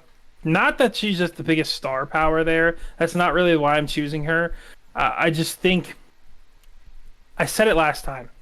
This is a way to get her on both brands. This is a way to get her on television. Rhea doesn't have normal weekly matches. She just never has. Never. That's not her schedule. This is a way to get her on television, get her to have something, get the crowd to pop, get the crowd to see Rhea Ripley, get the reason for Rhea Ripley's music to hit. Everybody come out and be like, "Oh my God, Rhea's gonna cash in." It's perfect. Rhea can be a heel-ish character, you know what I mean? Yeah. For a Io Sky or for a Tiffany Stratton, if she cashes in on Tiffany, we would love to see a Rhea versus Tiffany rematch. If she cashes in on Io, it's like, okay, Rhea got her get back. She beat Io, but she technically hasn't beat Io in a one-on-one match still. So it's those things, right? I just think it's a full circle moment for Rhea Ripley. This will be her first Money in the Bank on a long list of probably 15, 16, 17 more championships to go down for Rhea Ripley. She is just the biggest megastar woman I think I've ever seen. I know that I've ever seen in the WWE period. Going back to AJ Lee, Mickie James, all those people back in the day, to Becky Lynch and Charlotte Flair in the Four Horsewomen today. Rhea Ripley is the biggest star out of all of them that I've seen. No, she is. She solely gets the biggest pops besides John Cena. She gets the sole biggest pops in the entire WWE. Yeah, no, she does. She has to be, like, by whatever metrics they use, like a top 3 period, like. Person. It's ridiculous. Yes. Absolutely ridiculous. She has to be. There's no question. Like, it's to the point where, I was bringing up my girlfriend earlier. Like, she was, like, decently aware or had said something along the lines, like, I think I knew who that is. She had no idea. She doesn't know anything about wrestling up until I showed her. And it's like, even she is kind of like, yeah, I think I know who that is because people love her. They just love Rhea. I'm surprised WWE doesn't even go harder on, like, exposing her to the public to really bring people in. I mean, maybe it's just Rhea herself, like, not always having the time for it. But my point is, no, I agree with everything you just said. And the whole Mommy in the Bank would be sick. Yep, that too. The whole thing, what have I been saying on this show now for episodes and episodes? Rhea does not have anything, y'all. Sorry. Rhea doesn't have anything going on right now. She's just kind of there. That's what I'm saying. That's exactly what I'm saying. This gives her something. This just immediately gives her something. So, with that being said, dude, you're gonna pick Giulia. Well, I kind of think by default it won't be Giulia or Stephanie. They're the two just absolute newest. They just showed up. I don't really think it makes a lot of sense because I don't think there's enough like concrete like fandom in each of them yet. Like, not quite yet. It will happen. I don't have a doubt in that. But for them, I don't think it makes sense to put it onto such fresh faces that haven't quite yet captured people's, like, attention that way. Mm-hmm. They will be there to show people they can do that, right? That's what they did with Andrade, his first 2 Money in the Banks, to be like, hey, here's this AEW guy that's sick and awesome, and he got to show people how cool he was. But I think that's all they're there for. So I immediately scratch them 2 off, and I stick to the – I guess Roxanne isn't really a vet, but she has been around long enough to think about it. I guess I'll actually X her off because I don't think her story needs this Money in the Bank. I don't think it needs it. I don't think it does, but I do think so. It makes sense, but Rhea's my 80%. Roxanne and Naomi are my 210%. Right. Okay. Because okay. I think Roxanne could pull a storyline where she wins the Money in the Bank, she cashes in on Io Sky, and she is now the champion. The big dog in the yeah. Oh, trust me, because that's exactly what Finn said, right? So it's and like I can see it. I can see it would be happening. awesome. It would be awesome. Oh man. But I don't want to take that away from you. You keep. Doing No, it's no. That trust me, that's exactly what I was thinking as well. Is like, could it be her? My point is more like, I think that they can still tell a pretty damn good story without it, and I think that whole whatever angle is coming it's just gonna happen anyways, and I think it'll actually be more something like Roxanne is going to tag with someone and take the tag belts from Liv and Raquel. That's kind of more what I think they're going to do with her. That could happen. I think that'll be Roxanne's first big thing. I don't think she's going to sit there for long on those tag belts. I just think that's maybe more. But what you just said makes complete and utter sense. Oh my god, dude! Fuck, I don't want to say Naomi, but like, it makes so much sense because like as I start to think about it, I'm like, so what are they going to do? Like. No, actually, I'm going with Naomi. It just clicked. I'm going with Naomi because Naomi's going to take the belt from Tiffany. That's the perfect way to do it. Tiffany. I think that's my. Not 10%. only that, it has nothing to do with Naomi, and I'm sure you can guess why. It has everything to do with Jade Cargill. Yes, sir. It has everything to do with Jade Cargill. That is why Naomi is going to win this. Trust me. That's why in the last episode I said Rhea or Naomi, and I didn't really think about Roxanne. I wonder. But, I'm going to do a dual prediction because I can't not accept what you said about Rhea and I guess what I said as well, that she has nothing going on. Sorry. I think Naomi wins. Go off and do that. And as a result of her losing and realizing that she's been on a kind of like a losing, not streak, but like hasn't done anything major in a while, I think we might finally get true heel Rhea Ripley. Like Rhea Ripley that stops being nice and is like a genuine bad guy, and it's going to be her like turning on Io. Because now that I'm really thinking about it, I'm like, I don't think it makes sense to just give Rhea the briefcase and then just have her cash it on Io. I actually don't really like that at all. Well, that's why I think she could probably. She's never had the women's title, like the WWE title. So she. Who would that be? Tiffany's? Tiffy, yeah. Well, I guess, okay, if they are willing to do that, then yeah, sure. Then that makes perfect sense. That actually does make sense because Rhea and Tiff, oh my God, can you imagine if the crowds just even saw them in the ring together? If the crowd even just saw them in the fucking ring together. Oh my God. Yeah, no, that would be crazy. That would be crazy, but I do think the most sense is Naomi winning it. She takes the belt off Tiffy at some point soon. It's very like, boo, like, I fucking hate you, Naomi. And then the star ready to take it back for us, hopefully by that point, after a little bit of a feud, is Jade Cargill. And this is also, it's also kind of that idea that Naomi is someone who has not had one of these belts yet. I don't think she did in the past. I think she was always like a mid-card person. Jesus, has Naomi ever had a belt? Well, she had the tag title. She had the tag title. I guess, yeah. Yeah, so that's also something I'd say.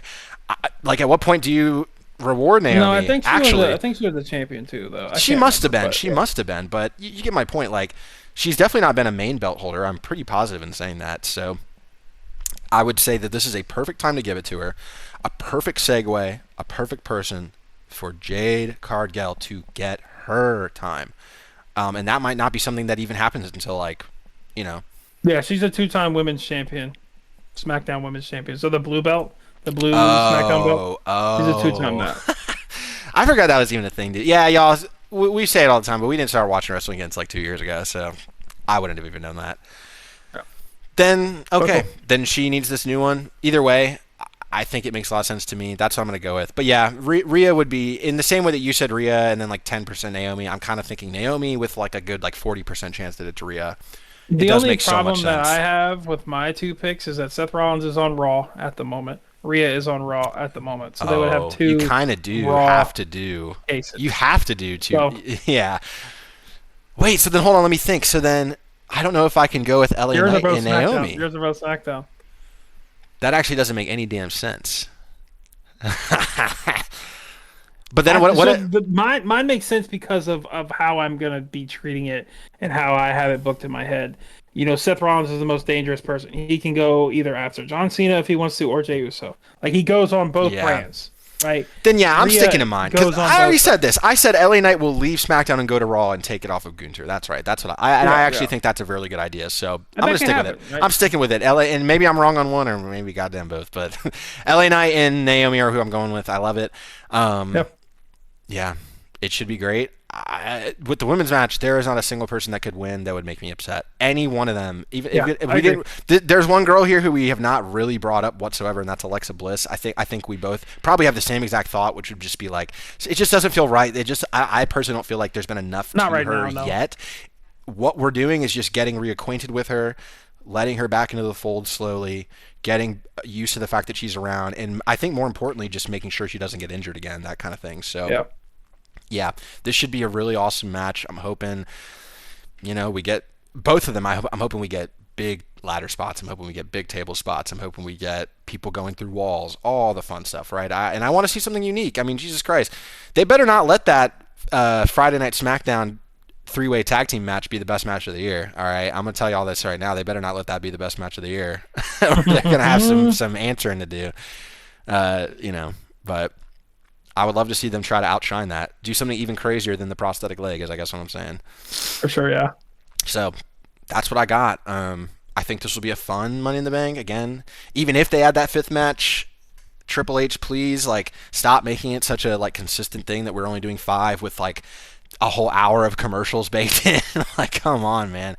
I don't know. At least, give us more promos. They don't even do promos. They don't even do promos anymore at all throughout these shows. They don't. It's just straight up 5 matches in commercials. It's not that fun. Sorry. Jesus Christ. Aren't y'all making enough money?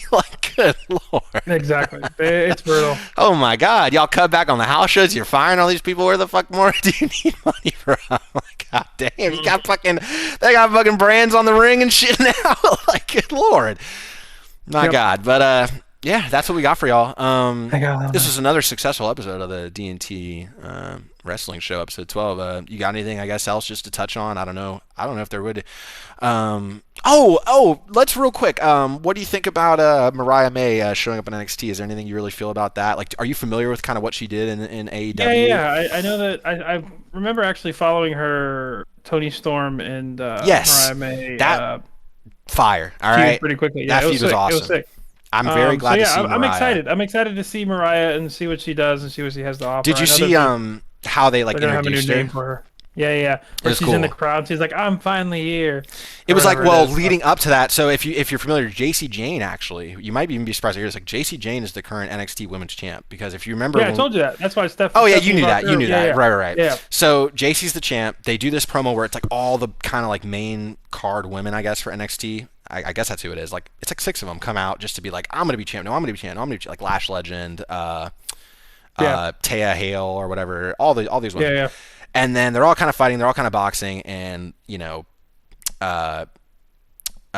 Jane's kind of just sitting there with her little lackeys laughing at them, and then the lights go out, and then the light shines on the big not stage, but the big platform that, if you remember, Gronk jumped off of it or whatever back in the COVID days. It's still there at the Performance Center, and it's Mariah May standing there in all her glory, because literally, or all her glamour, I guess is what they would say. Yeah.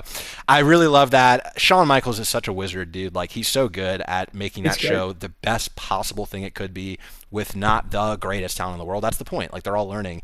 I just want to say this: people are mad that she got put on NXT. I just don't understand it. Why would you want to throw her right into the main card just Stephanie to get and Giulia both got put on NXT too? Why would you want her to get eaten alive instead of taking the time to let WWE fans get used to? No one's saying she's bad. It's literally just let people get used to her. Okay, she's not coming in with that much star power. She's not oh my God, the most well-known person in the world. No, not quite. But she's great. She's a great talent. I think it should be really fun. I do think there is a very near future where she's one of those women's champs at NXT, because I do think right now she immediately is one of the top talents on that brand. So yeah, that's great. Yeah, that's all we got for y'all. We are excited for what is to come in wrestling. definitely lackluster SmackDown, followed up by a pretty damn good Raw. So nothing to like be too sad about. But we really, I think both of us want to see something really great out of this. Money in the It's Bank. Money in the Bank season, baby. It's Money in the Bank. It should Everything always can be change. banging. Everything can change. It's the third prize to be won in wrestling. So, Yep. Yeah. With that being said, y'all, that was episode 12. We will be back next week to go over everything that's about to happen. And oh my God, I just got a damn. Hold on. Someone just commented, man. No. We didn't just start watching wrestling 2 years ago. We got back into it 2 years ago. It was more, man, we were fans for a long, long time, you know, back in the day, like when it was just like Ruthless Aggression era and all that. We kind of dropped out as things got really, really bad through the 2010s. And then pretty much right as Vince was on the outs, we were like, hey, we're back. We're here. And it's been, I think, 3 years now, right, that we've been watching. Because it was like 2022-ish that we kind of started picking it back up. Right after WrestleMania 39. Okay, yeah, there you go. So, NXT saved WWE in 2010's PG era sucked. Yeah. No, you're totally right. Yeah. WWE Pro Wrestling fan, like, hey, we love that you're here, man. Like, show up, show out. Like, but I feel bad. I got to tell you, we're literally at the end of the episode right now, so we're about to call it. But definitely join us next time. Check us out. This is about to get uploaded to YouTube here tonight, so it's the same exact thing you see on the title, the D&T Wrestling Show. It's all good, homie. Yeah, hey, but we're glad that you got to catch at least the end of it, man. We will be streaming. I guess that's what I was about to say. We'll be back. I guess it probably would be next Tuesday, right? We'll probably just end up, throwing it all together, or maybe Sunday. Yeah. I will be here though on Saturday, I think, to stream myself watching Money in the Bank. So I might be there, and I might be there as well. Yeah, but we'll see. Cool. But yeah, cool. All right. Hey, with that being said, thank y'all. Have a good one. See you soon. Peace.